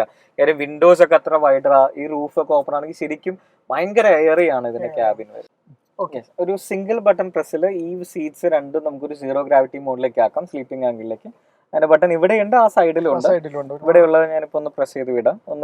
2 പ്രാവശ്യം പ്രസ് ചെയ്യണം. കാര്യം ബാക്ക് സീറ്റ്സിൽ ആരെങ്കിലും ഉണ്ടോ എന്നുള്ളതൊന്ന് ചെക്ക് ചെയ്യണം. പ്രസ് ചെയ്ത് വിട്ടാൽ ഇതൊരു കംപ്ലീറ്റ്ലി സ്ലീപ്പിംഗ് ആംഗിളിലേക്ക് മൂവ് ചെയ്യുന്നുണ്ടാവും. കണ്ടോ? യെസ്, ആ ഒരു ടൈമിൽ ഇതും കൂടി കുറച്ചുകൂടി ബാക്കോട്ട് ഇറക്കിയിട്ട് നല്ല സുഖമായിട്ട് കിടന്നു. അതായത് ചാർജിങ് സ്റ്റേഷനിലൊക്കെ ചാർജ് ചെയ്യാൻ ഈ ഒരു 80 മിനിറ്റ്സോ 20 മിനിറ്റ്സോ ചാർജ് ചെയ്യാൻ ടൈം എടുക്കണമെങ്കിൽ സുഖമായിട്ട് നമുക്ക് ഇതിനകത്ത് റെസ്റ്റ് ചെയ്തിരിക്കാം. അപ്പൊ നമ്മള് വണ്ടി ചാർജ് ചെയ്യുന്ന ടൈമിലാണെങ്കിൽ ചെറിയ ക്ഷീണമൊക്കെ ഉണ്ടെങ്കിൽ റിക്ലൈനർ മോഡിലാക്കിയിട്ട് സുഖമായിട്ട് ഒന്ന് റെസ്റ്റ് എടുത്ത് ഉറങ്ങിയേക്കാം. എഴുന്നേക്കുമ്പോഴത്തേക്കും വണ്ടി ചാർജ് ആയി. നമുക്ക് ഈ സീറ്റ്സ് എല്ലാം എന്താ പറയാ മോട്ടറൈസ്ഡ് ആണെന്ന് ഞാൻ പറഞ്ഞിട്ടുണ്ടായിരുന്നു. നമുക്ക് എല്ലാം അഡ്ജസ്റ്റ് ചെയ്യാൻ സാധിക്കും. സോ ഒരുപാട് ഓപ്ഷനുകൾ നമുക്കിവിടെ കൊടുത്തിട്ടുണ്ട്. ഫുഡ് റെസ്റ്റിൻ്റെ ആണെങ്കിലും സീറ്റിൻ്റെ ഹൈറ്റും ലെഗ് റൂം കാര്യങ്ങൾ കൂട്ടാനൊക്കെയാണ്, ചാരാനാണെങ്കിലും ഫ്രണ്ടിലേക്ക് പോകാനാണെങ്കിലും സകലമായ കൺട്രോളുകൾ നമുക്ക്. ഫ്രണ്ടില് 2 സീറ്റുകൾ വരുന്നുണ്ട്. ബാക്കിലെ സീറ്റിൽ നമുക്ക് ബാക്ക് സീറ്റ്സിൽ to and fro electrically control ചെയ്യാം, റിക്ലൈൻ ചെയ്യാം, നല്ലൊരു ആംഗിൾ വരെ. അത് മാനുവൽ ആണ്. അതെല്ലാം കൂടി ചേർത്തിട്ട് മെമ്മറി നമുക്ക് സേവ് ചെയ്യാം. അതായത് കുട്ടികളാണെന്നുണ്ടെങ്കിൽ സീറ്റ്സ് മാക്സിമം അടുത്തേക്ക് വരണം, ലഗേജ് വേണമെങ്കിൽ അതൊക്കെ സേവ് ചെയ്തിട്ട് മെമ്മറിയിൽ സേവ് ചെയ്യാം. അപ്പൊ ഇപ്പൊ ഞാൻ ഇരിക്കുന്നത് കാഫ് സപ്പോർട്ട് ഒക്കെ നമുക്ക് ഇലക്ട്രിക്കലി ഉണ്ടോ. ഞാനിപ്പോ ഇരിക്കുന്നത് ഏറ്റവും ബാക്കിലേക്കുള്ള പൊസിഷനിലല്ല ഞാൻ ഇരിക്കുന്ന ഏറ്റവും ബാക്ക് പൊസിഷനിലേക്കല്ല. പക്ഷെ എന്നിട്ടും എനിക്ക് എത്രത്തോളം സ്പേസ് ഉണ്ടെന്നുള്ളത് നിങ്ങളൊന്ന് നോക്കാം. എൻ്റെ കാലിതാ ഇവിടെ വരെ എനിക്ക് സുഖമായിട്ട് ഇങ്ങനെ വെച്ചുകൊണ്ടിരിക്കാം. ഞാനതും ഫുൾ ബാക്കിലേക്കാണ് ഫുൾ ഇടുന്നതെങ്കിൽ എനിക്ക് ഇനിയും ഒരുപാട് സ്പേസ് ഈ വണ്ടിയിൽ ഓഫറിങ് വരുന്നുണ്ട്. എൻ്റെ കാലം അങ്ങറ്റത്ത് പോലും എത്തുന്നില്ല. അമ്മാതിരി സ്പേസ് ആണ് നമുക്ക് ഈ ഒരു വണ്ടിക്ക് വരുന്നത്. ഈ വണ്ടിയുടെ മെയിൻ ഹൈലൈറ്റ് എന്ന് പറഞ്ഞു കഴിഞ്ഞാൽ ഒന്ന് സ്പേസ് തന്നെയാണ്. അതിന്റെ ഒപ്പം വരുന്നത് ഇതിന്റെ കംഫർട്ട് കാര്യങ്ങൾ. 4.6 മീറ്റേഴ്സ് ലെങ്തില് 3 മീറ്റർ വീൽ ബേസ് തന്നെയാണ്. ഉള്ളിലത്തെ സ്പേസ് ആണ് ഏറ്റവും ഹൈലൈറ്റ് ആയിട്ട് വരുന്നത്. അപ്പൊ ഒരുവിധ സകലമാന സാധനങ്ങളും നമുക്ക് ഇതിനകത്ത് കിട്ടുന്നുണ്ട്. എങ്ങനെ വേണമെങ്കിലും ഇതിനൊക്കെ നമുക്ക് അഡ്ജസ്റ്റ് ചെയ്യാൻ സാധിക്കും. ഇനി നമുക്ക് ബാക്ക് സീറ്റിൽ എങ്ങനെയുണ്ട് സപ്പോർട്ട് കാര്യങ്ങൾ എന്നുള്ളത് നോക്കാം. ഓക്കെ, അപ്പോൾ ഇതാണ് നമ്മുടെ അയോണിക് 5ന്റെ ബാക്കിലെ ക്യാബിൻ. നമുക്ക് ഡോറിൽ തന്നെ നോക്കാം. ഡോറിൽ നേരത്തെ നമ്മൾ കണ്ട കാര്യങ്ങളെല്ലാം തന്നെ ഉണ്ട്. പ്ലസ് നമുക്ക് ഇവിടുത്തെ വെന്റിലേറ്റഡ് സീറ്റിൻ്റെ ഒരു സ്വിച്ച് കാര്യങ്ങളുണ്ട്. അതുപോലെ തന്നെ സൺ ബ്ലൈൻഡ്സ് നമുക്ക് ബാക്കിലുള്ളവർക്ക് കിട്ടുന്നുണ്ട്. സോ അത്യാവശ്യം വെയിലൊക്കെ ഉണ്ടെങ്കിൽ വലിയ കുഴപ്പമൊന്നുമില്ലാതെ ബ്ലൈൻഡ് ഇട്ട് കഴിഞ്ഞാൽ നമുക്ക് യാത്ര ചെയ്യാൻ സാധിക്കും. പിന്നെ ഈ ബി പില്ലറിലായിട്ട് നമുക്ക് AC വെന്റ് കാര്യങ്ങൾ കൊടുത്തിട്ടുണ്ട്. വളരെ നല്ലൊരു കാര്യമാണ്. ബാക്കിലുള്ളവർക്ക് നല്ല ത്രോയും കാര്യങ്ങളൊക്കെ കിട്ടുന്നുണ്ട്. ഇവിടെ നമ്മൾ വന്നു കഴിഞ്ഞാൽ ഫ്ലാറ്റ് ആയിട്ടുള്ളൊരു ഫ്ലോർ ബോർഡ് പോർഷനും കാര്യങ്ങളൊക്കെയാണ്. 2 ഫാസ്റ്റ് ചാർജിങ് USB പോർട്സ് ഉണ്ട്. ഇവിടെ ഒരു ചെറിയ സ്റ്റോറേജ് സ്പേസ് ഉണ്ട്. ഈ സീറ്റുകളുടെ ബാക്കിലായിട്ടാണെങ്കിൽ നമുക്ക് അത്യാവശ്യം കുറച്ച് സാധനങ്ങൾ ഇതിനിടയിൽ വെക്കാൻ സാധിക്കും. പിന്നെ നമ്മൾ നോക്കിക്കഴിഞ്ഞ് കഴിഞ്ഞാൽ ഇതാണ് നമ്മൾ ഇവിടെ വന്നിരിക്കുമ്പോൾ ഉള്ളൊരു സ്പേസ് കാര്യങ്ങളൊക്കെ. നമുക്ക് ഇത് വേണമെങ്കിൽ ഇലക്ട്രോണിക്കലി അഡ്ജസ്റ്റ് ചെയ്യാം. ഈ സീറ്റുകൾ നമുക്ക് ഫ്രണ്ടിലേക്കും ബാക്കിലേക്കും നമുക്ക് അഡ്ജസ്റ്റ് ചെയ്യാൻ സാധിക്കും. പിന്നെ നമുക്കിതിനെ ഈ ഒരു ലിവർ യൂസ് ചെയ്ത് കുറച്ച് റിക്ലൈനർ മോഡിലേക്ക് കൊണ്ടുപോയി കഴിഞ്ഞാൽ വളരെ റിലാക്സ്ഡ് ആയിട്ടിരുന്ന് യാത്ര ചെയ്യാം. ഹെഡ് റെസ്റ്റ് കാര്യങ്ങളെല്ലാം കംപ്ലീറ്റ്ലി അഡ്ജസ്റ്റബിൾ ആണ്. അതുപോലെ തന്നെ നമുക്കൊരു നെക്ക് സപ്പോർട്ട് കാര്യങ്ങളൊക്കെ വരുന്നുണ്ട്. സെൻട്രൽ പോർഷനിലായിട്ട് ഇതുപോലെ ഒരു കപ്പ് ഹോൾഡറും കാര്യങ്ങളൊക്കെ നമുക്ക് കിട്ടുന്നുണ്ട്. സോ ഒരുവിധം സകലമാന ഫീച്ചറുകൾ കാര്യങ്ങൾ ഇതിനകത്ത് നമുക്ക് വരുന്നുണ്ട്. അത്യാവശ്യം ഹെഡ് റൂം കാര്യങ്ങളൊക്കെ ഉണ്ട്, നീ റൂം ഉണ്ട്, ഡീസൻ്റ് ആയിട്ടുള്ള തൈ സപ്പോർട്ട് കാര്യങ്ങളൊക്കെ ഉണ്ട്. വളരെ സ്പേഷ്യസ് ആയിട്ടുള്ളൊരു ക്യാബിനാണ്, വളരെ ലക്ഷൂറിയസ് ആയിട്ടുള്ളൊരു ക്യാബിനാണെന്ന് നമുക്ക് വേണമെങ്കിൽ നിസ്സംശയം പറയാം. ഓൾറെഡി ഒരുപാട് ചാർജിങ് പോയിന്റുകൾ ഈ വണ്ടിയിൽ വരുന്നുണ്ടെന്ന് ഞാൻ പറഞ്ഞു. ഫ്രണ്ടിൽ അവിടെ 2 ഫാസ്റ്റ് ചാർജിങ്, ഒരു സ്ലോ, ബാക്കിൽ 2 ചാർജിങ് പോയിന്റ്, പിന്നെ നമുക്ക് പ്ലഗ് യൂസ് ചെയ്ത് ഇലക്ട്രിക്കൽ എക്യുപ്മെന്റ്സ് കണക്ട് ചെയ്യാമെന്ന് പറഞ്ഞു. ഇവിടെ ആയിട്ട് ഈ സീറ്റിൻ്റെ അടിയിലായിട്ട് നമുക്ക് ഇവിടെയും ഒരു 250 വോൾട്ടിൻ്റെ ഒരു പ്ലഗ് വരുന്നുണ്ട്. സോ അവിടെയും നമുക്ക് ഇലക്ട്രിക്കൽ എക്യുപ്മെന്റ്സ് കണക്ട് ചെയ്തുകൊണ്ട് ഒരു യാത്രയുടെ ഇടയിലോ ക്യാമ്പിങ്ങിന് ഇടയിലൊക്കെ സുഖമായിട്ട് യൂസ് ചെയ്യാൻ സാധിക്കും. സോ ഇങ്ങനെയുള്ള സകലമാന ചെറിയ ചെറിയ ഡീറ്റെയിലുകളും മനസ്സിൽ വെച്ചുകൊണ്ട് തന്നെയാണ് ഹ്യുണ്ടായി ഈ ഒരു വാഹനം ഇറക്കിയിരിക്കുന്നത്. ഇനി നമുക്ക് കാണേണ്ടത് സ്റ്റിയറിങ്ങും കാര്യങ്ങളൊക്കെയാണ്, അതുപോലെ തന്നെ ഇതിൻ്റെ ഡ്രൈവർ സൈഡിൽ വരുന്ന വിശേഷങ്ങൾ. നമ്മൾ സ്റ്റിയറിംഗിലേക്ക് വരുമ്പോൾ വളരെ സ്പോർട്ടി ആയിട്ടുള്ളൊരു ഫ്ലാറ്റ് ബോട്ടം സ്റ്റിയറിംഗ് ആണ് കൊടുത്തിരിക്കുന്നത്. നമുക്ക് നന്നായിട്ട് ഗ്രാബ് ഹാൻഡിൽ ചെയ്യാവുന്ന രീതിയിൽ നല്ല ലെതറേറ്റഡ് ആയിട്ടുള്ള നല്ലൊരു സ്റ്റേഡി സ്റ്റിയറിംഗ് ആണ്. സ്റ്റിയറിംഗിൻ്റെ സെൻറ്ററിൽ നോക്കിക്കഴിഞ്ഞാൽ സാധാരണ ഹിണ്ടായി വെഹിക്കിൾസിലുള്ള എച്ച് എന്നുള്ള ലോഗോ ആണ് കാണുക. പക്ഷേ ഇതിൽ എച്ചിന് പകരം മോഴ്സ് കോഡിൽ 4 ഡോട്ട്സ്, അതായത് ഈ 4 ഡോട്ട്സ് അതും പിക്സൽ ഇൻസ്പയർഡ് ആണ്, നമുക്ക് കാണാൻ പറ്റും. എച്ച് എന്ന് മീൻ ചെയ്യുന്ന മോഴ്സ് കോഡിലാണ് ഇത് മെൻഷൻ ചെയ്തിരിക്കുന്നത്. പിന്നെ സ്റ്റിയറിംഗ് കൺട്രോൾസ് നമ്മൾ നോക്കിക്കഴിഞ്ഞാൽ ഇവിടെ നമുക്ക് ഇൻഫോർടൈൻമെൻറ്റ് കാര്യങ്ങളെല്ലാം വോളിയം കൂട്ടാനും കുറയ്ക്കാനും കോൾ അറ്റൻഡ് ചെയ്യാനും നമ്മുടെ ഫേവറേറ്റ് മെനു കൊടുക്കാനും FM, AM, ബ്ലൂടൂത്ത് കാര്യങ്ങളൊക്കെ ചെയ്യാനുള്ള സെറ്റിങ്സ് എല്ലാം ഇവിടെ വരുന്നുണ്ടാവും. പിന്നെ ഡ്രൈവിംഗ് മോഡ്സ് 3 ഡ്രൈവിംഗ് മോഡാണ് വരുന്നത്: ഇക്കോ, നോർമൽ, സ്പോർട്ട്. ആ ഡ്രൈവിംഗ് മോഡ് ചേഞ്ച് ചെയ്യുന്നതനുസരിച്ച് തീമും ചേഞ്ച് ചെയ്യുന്നുണ്ടാവും. ഇപ്പോൾ ഫ്രണ്ടിൽ കാണുന്നത് ഇക്കോ മോഡാണ്. ഞാനിപ്പോൾ ഒന്ന് പ്രസ് ചെയ്ത് കഴിഞ്ഞാൽ ഇതിപ്പോൾ നോർമൽ മോഡായി. ആ തീം ഇവിടെ ചേഞ്ച് ചെയ്ത് നമുക്ക് കാണാം. ഒന്നുകൂടെ ഞാൻ പ്രസ് ചെയ്ത് കഴിഞ്ഞാൽ സ്പോർട്ട് മോഡായി, ഒരു റെഡിഷ് ആയിട്ടുള്ള ഒരു തീം വരുന്നുണ്ടാവും. സോ ഇങ്ങനെ 3 ഡ്രൈവിംഗ് മോഡ്സ് ആണ് വരിക. പിന്നെ ഒരു സ്നോ മോഡും വരുന്നുണ്ട്. ഇത് ഹോൾഡ് ചെയ്ത് പിടിച്ചാൽ ട്രാക്ഷൻ ഡിസേബിൾ ആയിട്ടുള്ള ഒരു സ്നോ മോഡും വരുന്നുണ്ടാവും. സ്നോ മോഡ് എന്ന് പറഞ്ഞാൽ ഇവിടെ സ്നോ ഇല്ലെങ്കിൽ പോലും മറ്റേ സ്ലഷിലൊക്കെ ആണെങ്കിൽ നമുക്ക് ആ സ്നോ മോഡ് നമുക്ക് യൂസ് ചെയ്യാൻ പറ്റുന്നുണ്ടാവും. സോ അങ്ങനെ 4 ഡ്രൈവിംഗ് മോഡ്സ് ആണ് ഇതിന് വരുന്നുണ്ടാവുക.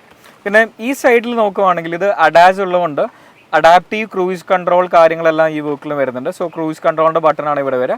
ഇതിനകത്താണ് നമ്മുടെ ഡ്രൈവ് ഇൻഫോർമേഷൻ പേജ് കാര്യങ്ങളെല്ലാം മാറുന്നുണ്ടാവുക. ഇത് ആക്റ്റീവ് സ്റ്റിയർ അസിസ്റ്റ് ആണ്. സോ നല്ല പ്രോപ്പർലി ഒരു ലൈൻ ട്രാക്ക് ഉള്ള വെഹിക്കിൾ കൊടുത്തു കഴിഞ്ഞാൽ സ്റ്റിയർ അസിസ്റ്റ് കൊടുത്താൽ വെഹിക്കിൾ തന്നെ സ്റ്റിയർ ചെയ്യും, വെഹിക്കിൾ തന്നെ സ്റ്റിയർ ചെയ്ത് വളവൊക്കെ വളച്ച് നമുക്ക് പോകാൻ പറ്റും. പിന്നെ റീജനറേഷൻ ഇതിനകത്ത് പാഡൽ ഷിഫ്റ്റേഴ്സിലാണ് കൊടുത്തിരിക്കുന്നത്. സോ വളരെ കൺവീനിയൻ്റ് ആണ്.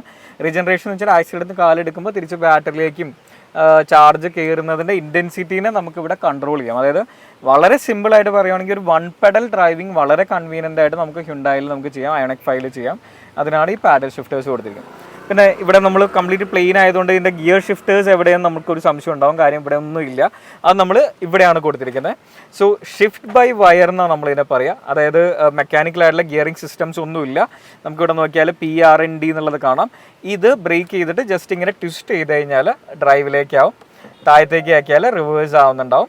ഈ സൈഡിലെ ബട്ടൺ ഒന്ന് പ്രസ് ചെയ്ത് കഴിഞ്ഞാൽ പാർക്ക് ആവുന്നുണ്ടാവും. സോ അപ്പോൾ അത്ര കൺവീനിയൻ്റ് ആയിട്ട് ജസ്റ്റ് നമുക്കൊരു ട്വിസ്റ്റിൽ നമുക്ക് നമ്മുടെ ഗിയർ ഷിഫ്റ്റിംഗ് കാര്യങ്ങളൊക്കെ ചെയ്യാൻ പറ്റുന്നുണ്ടാവും.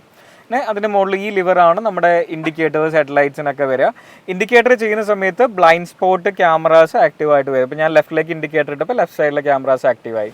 അതുപോലെ ഞാൻ റൈറ്റിലേക്ക് ഇട്ടാൽ റൈറ്റ് സൈഡിലെ ക്യാമറാസ് ഇവിടെ ആക്ടിവേറ്റ് ആയിട്ട് വരുന്നുണ്ടാവും. സോ അങ്ങനെ ഇൻഡിക്കേറ്ററിൽ ബ്ലൈൻഡ് സ്പോട്ട് ക്യാമറാസ് കാര്യങ്ങളൊക്കെ ഓൺ ആയി വരുന്നുണ്ട്. പിന്നെ ഈ ഡിസ്പ്ലേയിൽ ഈ ഒരു പോർഷൻ, അത് അധികം വെഹിക്കിൾസിൽ നമ്മൾ കാണാത്തതാണ്, ഒരു മെറ്റൽ പാഡാണ് വരുന്നത്. സോ അങ്ങനെ അതായത് എന്തെങ്കിലും ചെറിയ മാഗ്നറ്റിക് ആയിട്ടുള്ള നോട്ട് പാഡ്സോ അല്ലെങ്കിൽ എന്തെങ്കിലും സ്റ്റിക്കി നോട്ട്സോ കാര്യങ്ങളൊക്കെ നമുക്കിവിടെ പ്ലേസ് ചെയ്യാൻ പറ്റുന്നുണ്ടാവും. പിന്നെ ഈ ഒരു പോർഷൻ ബട്ടൺസ് നോക്കിയാൽ ഇത് നമ്മുടെ ബൂട്ട് ഓപ്പൺ ക്ലോസിങ്ങിൻ്റെ ആണ്. പിന്നെ ഇത് നമ്മുടെ ട്രാക്ഷൻ കൺട്രോൾ ഡിസേബിൾ ചെയ്യുക. പിന്നെ ഹെഡ്ലൈറ്റ്സിൻ്റെ ലെവലിങ്ങിന് വേണ്ടിയിട്ട് യൂസ് ചെയ്യാം. പിന്നെ ഓട്ടോ ഹോൾഡ് ബട്ടൺ, ഇപ്പം ബ്രേക്ക് സിഗ്നലിൽ പ്രസ് ചെയ്ത് നിൽക്കേണ്ട അതിൻ്റെ ആവശ്യമില്ല. പിന്നെ ഹാൻഡ് ബ്രേക്സ് ഓട്ടോ എൻഗേജും ഓട്ടോ ഡിസെൻഗേജും ആണ്. എന്നാലും മാനുവലി നമുക്ക് ചെയ്യണമെങ്കിൽ നമുക്ക് ഇവിടെ ഓപ്ഷൻ കൊടുത്തിട്ടുണ്ട്. പിന്നെ ഡോർ പാഡ്സിൽ വരുന്ന സമയത്ത് ബോസിൻ്റെ 8 സ്പീക്കേഴ്സിൻ്റെ ഒരു സ്പീക്കർ കൊടുത്തിട്ടുണ്ട്, ട്യൂട്ടർ ഇവിടെ കൊടുത്തിട്ടുണ്ട്. പിന്നെ 2 മെമ്മറി ഓപ്ഷൻസ് ഡ്രൈവർ സീറ്റിൽ എക്സ്ക്ലൂസീവ് ആയിട്ടുണ്ട്. അതായത് ഇൻക്ലൂഡിങ് നമ്മുടെ മിറർ പൊസിഷൻ ഉൾപ്പെടെ 2 എക്സ്ക്ലൂസീവ് മെമ്മറി സീറ്റ് ഓപ്ഷൻ ഉണ്ട്. പിന്നെ ഇത് നമ്മുടെ ഹെഡ്ലൈറ്റ് മീൻസ് നമ്മുടെ പവർ വിൻഡോ കൺട്രോൾസ് എല്ലാമാണ്.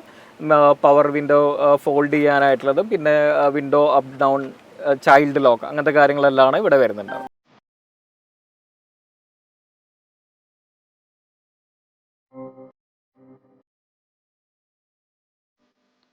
നമ്മൾ ഈ പറഞ്ഞൊക്കെയാണ് അയോണിക് 5ന്റെ വിശേഷങ്ങൾ വരുന്നത്. ഇത് ഇപ്പൊ തന്നെ അത്യാവശ്യം ഒരുപാട് ലെങ്ത് ആയിട്ടുണ്ട്. അതെ അതെ വെച്ചാൽ ഇതില് എത്ര വേണമെങ്കിലും ഇതിനെ പറ്റി നമുക്ക് സംസാരിച്ചുകൊണ്ടേ ഇരിക്കാം. കാര്യം അതിനു വേണ്ടി ഒരു കാര്യം 2022 world car of the year, world design of the year, അങ്ങനെ ഗ്ലോബലി വളരെ സക്സസ്ഫുൾ ആയിട്ട് പോയിക്കൊണ്ടിരിക്കുന്ന ഒരു പ്യുവർ ബോൺ EV ആയിട്ടുള്ള ഹ്യുണ്ടായുടെ ഒരു ഫ്ലാഗ്ഷിപ്പ് പ്രൊഡക്റ്റ് തന്നെയാണ്, ഫ്ലാഗ്ഷിപ്പ് EV ആണ്. ഇതിന് ആക്ച്വലി പ്രൈസിങ് നമുക്ക് എത്ര വരുന്നുണ്ട് ഓൺ റോഡ്? ഇതിന് എക്സ്ഷോറൂം കോസ്റ്റ് വരുമ്പോൾ 45,95,000 ആണ് എക്സ്ഷോറൂം വരിക. TCS ഇൻഷുറൻസ് ഒക്കെ അടക്കം 50,80,000 ആണ് ഓൺ റോഡ് വരുന്നത്. അതെ. ഇനി നമുക്ക് എല്ലാവർക്കും അറിയേണ്ട കാര്യം റേഞ്ച് എത്ര പറയുന്നു, എത്ര കിട്ടും? 631 ആണ് ഇതിന്റെ ARAI സർട്ടിഫൈഡ് മൈലേജ്. പക്ഷേ ആക്ച്വലി എല്ലാവർക്കും അറിയാലോ ARAI സർട്ടിഫൈ ചെയ്യുന്ന കുറച്ചും കൂടി ഒരു ഐഡിയൽ സിറ്റുവേഷൻ ആണ്. സോ കുറച്ചുകൂടി ഒരു റിയൽ ലൈഫ് അല്ലെങ്കിൽ ട്രൂ റേഞ്ച് പറഞ്ഞാൽ 500-550 ഇൻ ബിറ്റ്വീൻ ആണ്. EV നിങ്ങൾക്ക് അറിയാം എങ്ങനെ നമ്മളൊരു ഡ്രൈവിംഗ് സ്റ്റൈലിനെ നന്നായിട്ട് ഡിപ്പെൻഡ് ചെയ്യുന്നുണ്ട്. പക്ഷെ എങ്ങനെയും ഒരു റിയൽ വേൾഡ് മൈലേജ് കസ്റ്റമർ റിവ്യൂവും അതിൽ തന്നെ ഒരു കസ്റ്റമർ ചെയ്തല്ലോ 500 കിട്ടുന്ന പറഞ്ഞില്ലേ, 500-550 ഇൻ ബിറ്റ്വീൻ ആണ് ഇതിന്റെ കുറച്ചും കൂടി ഒരു റിയൽ വേൾഡ് മൈലേജ്. എനിക്ക് തോന്നുന്നത് ഇപ്പൊ ശരത്തൊക്കെ എനിക്ക് തോന്നുന്നത് 90-80s വണ്ടി അപ്പൊ തന്നെ ഒരു എനിക്ക് തോന്നുന്നു 500-550 അടുത്ത് നമ്മളിപ്പോ വരുമ്പോൾ ആവറേജ് ആണെങ്കിൽ മാക്സിമം റീജിയൻ ഒക്കെ യൂസ് ചെയ്തിട്ട് ഞാനൊക്കെ ഓടിക്കുന്ന ഒരു 50-60 സ്പീഡൊക്കെ ആണെങ്കിൽ തീർച്ചയായും എങ്ങനെയും എനിക്ക് തോന്നുന്നു 600 ഓർ എബോവ് ഇതിനകത്ത് കിട്ടണം. 631 പറയുന്നുണ്ട്. എങ്ങനെയും അത് ആ ഒരു ഡ്രൈവിംഗ് പാറ്റേൺ ആണെങ്കിൽ എങ്ങനെയും അത് കിട്ടണം. പിന്നെ ഒരു കൺഫ്യൂഷൻ എന്ന് വെച്ചാൽ പലരും ചോദിക്കുന്നതെന്ന് വെച്ച് കഴിഞ്ഞാല് എന്തുകൊണ്ടാണ് NMC കെമിസ്ട്രി ഇതിൽ യൂസ് ചെയ്യുന്നത്? LFP അല്ലേ നല്ലത്? അതാകുമ്പോൾ ഡീഗ്രേഡേഷൻ കുറച്ചുകൂടെ കുറവല്ലേ, കുറെ കൂടെ ലൈഫ് കിട്ടില്ല എന്നൊക്കെ ഒരു കാര്യം. ഹ്യുണ്ടായി ഫോളോ ചെയ്ത് പോകുന്ന, ഹ്യുണ്ടായി മാത്രമല്ല ഒരു ഗ്ലോബൽ ബ്രാൻഡ്സ് ഒക്കെ ശരിക്കും ഫോളോ ചെയ്ത് പോകുന്നത് ഇപ്പം ഈ ഒരു NMC കെമിസ്ട്രി ആണ് ഇപ്പൊ ആക്ച്വലി ഫോളോ ചെയ്ത് വരുന്നത്. എസ്പെഷ്യലി പെർഫോമൻസ് സെഗ്മെന്റിൽ മെർസിഡീസ് നോക്കിക്കഴിഞ്ഞാൽ അങ്ങനെയുള്ള ബ്രാൻഡുകളെല്ലാം നോക്കിക്കഴിഞ്ഞാൽ അവർ യൂസ് ചെയ്യുന്ന എല്ലാം ആക്ച്വലി ഒരു ഗ്ലോബൽ പ്രോഡക്റ്റ് അല്ലേ. സോ അപ്പൊ അതിന്റെ ആ ഗ്ലോബലി എന്താണോ കൂടുതൽ അക്സെപ്റ്റ് ആയിരിക്കും. കാര്യം ഇത് CKD ആണ്, കംപ്ലീറ്റ്ലി നോക്ക് ഡൗൺ ചെയ്താണ് ഇവിടെ പ്രസന്റ് ചെയ്യുന്നത്. സോ ഗ്ലോബലി ഏതാണോ കൂടുതൽ വൈഡ് ആയിട്ട് യൂസ് ചെയ്യുന്ന ടെക്നോളജി, സോ അത് തന്നെയാണ് നമ്മൾ ഇവിടെ പ്രസന്റ് ചെയ്തിരിക്കുന്നത്. പിന്നെ നമുക്ക് ചോദിക്കാനുള്ള എല്ലാവരും ചോദിക്കുന്ന ഒരു കാര്യം, ഇപ്പൊ ഇതിന്റെ വാറണ്ടി എന്ന് പറഞ്ഞാൽ 8 വർഷം അല്ലെങ്കിൽ 1,60,000 കിലോമീറ്റർ ഫോർ ബാറ്ററി. ബാക്കി parts warranty 3 years unlimited kilometre ആണ്. അത് നമുക്കൊരു 2 years കൂടി എക്സ്റ്റെൻഡ് ചെയ്യാം. അപ് ടു 5 years അല്ലെങ്കിൽ 1,40,000 കിലോമീറ്റേഴ്സ് വരെ നമുക്ക് എക്സ്റ്റെൻഡ് ചെയ്യാം. പിന്നെ എല്ലാവരും ചോദിക്കുന്ന ഒരു കാര്യം, 8 വർഷം കഴിഞ്ഞ് കഴിഞ്ഞാൽ ബാറ്ററി കംപ്ലീറ്റ്ലി മാറ്റണം, അപ്പൊ നമുക്കൊരു 8-10 ലക്ഷം രൂപ അല്ലെങ്കിൽ 10-20 ലക്ഷം രൂപ ചെലവ് വരും. അപ്പൊ നമുക്ക് ആക്ച്വലി ഞാൻ ചോദിക്കുന്നതെന്ന് വെച്ച് കഴിഞ്ഞാൽ ഇതൊരു ഒരുപാടൊന്നും ഭയങ്കരമായിട്ടൊന്നും ഡീഗ്രേഡേഷൻ ചെയ്തിട്ടില്ല എങ്കിൽ നമുക്ക് സെല്ലുലാർ ലെവലിൽ അല്ലെങ്കിൽ ഒരു മോഡുലാർ ലെവലിൽ നമുക്ക് ഇത് ചേഞ്ച് ചെയ്യാം. കാര്യം വെച്ചാല് ഈ 8 വർഷം കഴിഞ്ഞാൽ ഞാൻ ബാറ്ററി മാറണ്ടേന്ന് ചോദിക്കുന്നവരോട് പറയാൻ വെച്ചാൽ ഇതിന് ബാറ്ററിക്ക് ഡെഫിനറ്റ്ലി ഒരു ഏജിങ് ഉണ്ട്. പക്ഷെ ഏജിങ് എന്ന് പറയുന്ന ഹ്യുണ്ടായി പറയുന്ന 8 വർഷം കൊണ്ട് മാക്സിമം ഏജിങ് സംഭവിക്കാവുന്ന 30% ഉള്ളൂ. സോ 1,60,000 കിലോമീറ്റർ ഓടിയാലോ 8 വർഷം കഴിഞ്ഞാലോ ഉറപ്പായിട്ടും യൂസബിൾ എന്ന് പറഞ്ഞാൽ 70% യൂസബിൾ ബാറ്ററി അഷ്യൂർഡ് ആണ്. സപ്പോസ് 70% താഴേക്ക് പോയാൽ എന്ത് ചെയ്യും? റീപ്ലേസ് ചെയ്യും. അപ്പൊ അത് റീപ്ലേസ് ചെയ്യുന്നതിൽ ഈ പറഞ്ഞ പോലെ കുറെ സെൽസും കുറെ മോഡ്യൂൾസ് ആണ്. അപ്പൊ ആ സമയത്ത് ഏതാണോ സെൽസ് ആണോ മോഡ്യൂൾസ് ആണോ നമുക്ക് ഇപ്പൊ വാറണ്ടി പീരീഡ് ആണ്, നമുക്കൊന്നും പേടിക്കേണ്ട ആവശ്യമില്ല. സപ്പോസ് വാറണ്ടി കഴിഞ്ഞാണ് നമുക്കൊരു ഇഷ്യൂ വരുന്നെങ്കിലും ഈ കുറെ സെല്ലുകൾ ചേർത്ത് വെച്ചിട്ടാണ് ഒരു മോഡ്യൂൾ അല്ലെങ്കിൽ ഷെല്ലുകൾ ഉണ്ടാക്കുക. ഒരു പെർട്ടിക്കുലർ മോഡ്യൂളിന് ഇഷ്യൂ ഉള്ളെങ്കിൽ അത് റീപ്ലേസ് ചെയ്യാൻ മതി. ഇതൊന്നും ചെയ്യാൻ പറ്റാതെ വരുന്ന ഒരു സിറ്റുവേഷനിൽ മാത്രമായിരിക്കും മേ ബി നമുക്ക് ഒരു ബാറ്ററി. അത് എന്റെ ഒരു പെർസ്പെക്ടീവിൽ കാര്യം 2,000-2,500 ടൈംസ് ആണ് ഒരു ചാർജിങ് സൈക്കിൾ ലിഥിയം അയൺ. ഒരു ചാർജിങ് സൈക്കിൾ ഇതിപ്പോ 500 ഞാൻ റിയൽ ലൈഫ് പറഞ്ഞു 400 കൂട്ടിയാൽ തന്നെ 2,000 ടൈംസ് എന്ന് പറയുമ്പോൾ എത്ര ലക്ഷം കിലോമീറ്റർ ആയി? 8 ലക്ഷം കിലോമീറ്റർ ആയി. കാര്യം അതെ 10 ലക്ഷം കിലോമീറ്റേഴ്സ്. ആരെ 10 ലക്ഷം കിലോമീറ്റേഴ്സ് നമ്മൾ വണ്ടി ഓടിക്കുക? ഈവൻ 10 ലക്ഷം ഓടിച്ച് ഈ 160 ഓടിച്ചാൽ തന്നെ പെട്രോൾ ഡീസൽ ആയിട്ടുള്ള പ്രൈസ് ഒന്ന് നോക്കിയാൽ നമുക്ക് 2 ബാറ്ററി മേടിക്കാനുള്ള കോസ്റ്റ് സേവ്ഡ് ആവും. സോ ഒരു 4 ലക്ഷം എന്നൊക്കെ പറയും, 4 ലക്ഷം 5 ലക്ഷം അത് 8 പറഞ്ഞില്ലേ, പകുതി ഓടിയാൽ തന്നെ നമുക്ക് വണ്ടി മുതലായില്ല. സോ നമുക്ക് റീപ്ലേസ് ചെയ്യേണ്ട ഒരു സിറ്റുവേഷൻ ഇൻഡിവിജ്വൽ ഒരു ഓണറിനെ സംബന്ധിച്ച് വരാൻ ചാൻസസ് ഇല്ല എന്നുള്ളത് തന്നെയാണ്. ഇപ്പൊ ഹ്യുണ്ടായി കോന നമ്മുടെ നാട്ടിൽ ആദ്യം വന്ന 2000 ഞാൻ എന്റെ EV കരിയർ സ്റ്റാർട്ട് ചെയ്യുന്ന അതിനകത്ത് ഞാൻ മെർസിഡീസിലും AMGs ഒക്കെ ഡ്രൈവ് ചെയ്ത ആ ഒരു ഇതിനകത്താണ് ഞാൻ EV-യിലേക്ക് വരുന്നത്. 2019 7ാം മാസമാണ് കോന ലോഞ്ച് ചെയ്യുന്നത്. ഓൾമോസ്റ്റ് 4 years ആയി. അപ്പോ ഇപ്പൊ ഈ കോന യൂസ് ചെയ്തിട്ട് വാറണ്ടി പീരീഡ് എന്തായാലും കഴിഞ്ഞിട്ടില്ല. നമ്മള് കുറച്ച് മുമ്പ് നമ്മൾ കണ്ട പോലെ 1 lakh ക്രോസ് ചെയ്ത് 1,12,000 കിലോമീറ്റർ ആ കസ്റ്റമർ ആയി. അത് 1 lakh ക്രോസ് ചെയ്ത് 4-5 കസ്റ്റമേഴ്സ് ഉണ്ട് കോനയ്ക്ക്. എന്തെങ്കിലും ബാറ്ററി റിലേറ്റഡ് ഇഷ്യൂസുമേ ഞാൻ ഈ അടുത്തൊരു അതൊരു ബാച്ച് റിലേറ്റഡ് ഇഷ്യൂ ഉണ്ടായിരുന്നു. അതെ എന്നുവെച്ചാല് ആക്ച്വലി ബാറ്ററി കംപ്ലൈന്റ് കൺസേൺ കൊണ്ട് യാതൊരു ഇഷ്യൂസോ ഒരു കോൾസോ റീകോളിംഗ് ഒന്നും ഉണ്ടായില്ല. അതെ, സെൽഫ് ഇന്റൻഷനലി ഗ്ലോബലി ഒരു റീകോളിംഗ് ആക്ടിവിറ്റി ഹ്യുണ്ടായി കോണിക്ക് നടന്നിരുന്നു. ഒരു സീരീസ് ഒരു ബാച്ചിൽ പെട്ട വെഹിക്കിൾസിന്റെ ബാറ്ററി വോളണ്ടറി ഹ്യുണ്ടായി വിളിച്ച് റീകോൾ ചെയ്ത് കൊടുത്തു. അതിൽ നമുക്ക് ഇന്ത്യയിലും അവൈലബിൾ ആയിട്ടുള്ളൊരു കേരളത്തിൽ ഞാൻ കൊടുത്തതിൽ ഒരു 15 കാർസിന്റെ ബാറ്ററി റീപ്ലേസ് ചെയ്യേണ്ടി വന്നിട്ടുണ്ട്. അത് വോളണ്ടറി ഹ്യുണ്ടായി വിളിച്ച് റീകോൾ ചെയ്ത. അതല്ലാതെ യാതൊരു ബാറ്ററി ഇപ്പൊ ഈ 1,12,000 ഓടിയ കസ്റ്റമർ അടുത്ത് ഇന്ന് നമ്മൾ സംസാരിച്ചപ്പോ റേഞ്ച് ഡ്രോപ്പ് ഒരു ഇഷ്യൂസ് ഇപ്പോഴും പുള്ളിക്കില്ല. പുള്ളിക്ക് യാതൊരു റേഞ്ച് ഡ്രോപ്പും ഫീൽ ചെയ്തിട്ടില്ല. സോ ബാറ്ററി ഇത് നല്ല റിലയബിൾ ആണ്. ഈവൻ എനിക്ക് തോന്നുന്നു ഈ പറഞ്ഞ ഒരു ഇൻഡിവിജ്വലിനെ സംബന്ധിച്ച് 15 ഇയേഴ്സ് അല്ലെങ്കിൽ ഒരു ഇപ്പൊ അയോണിക്കിനെ സംബന്ധിച്ച് ഒരു 5 lakh kilometers ആയാലും ഇത് ഇങ്ങനെ തന്നെ ഓടണം എന്നുള്ളതാണ് എന്റെ ആക്ച്വലി. ഇത് നമ്മള് ഏതൊരു വണ്ടി വാങ്ങിയാലും കംപ്ലൈന്റ്സ് വരാം.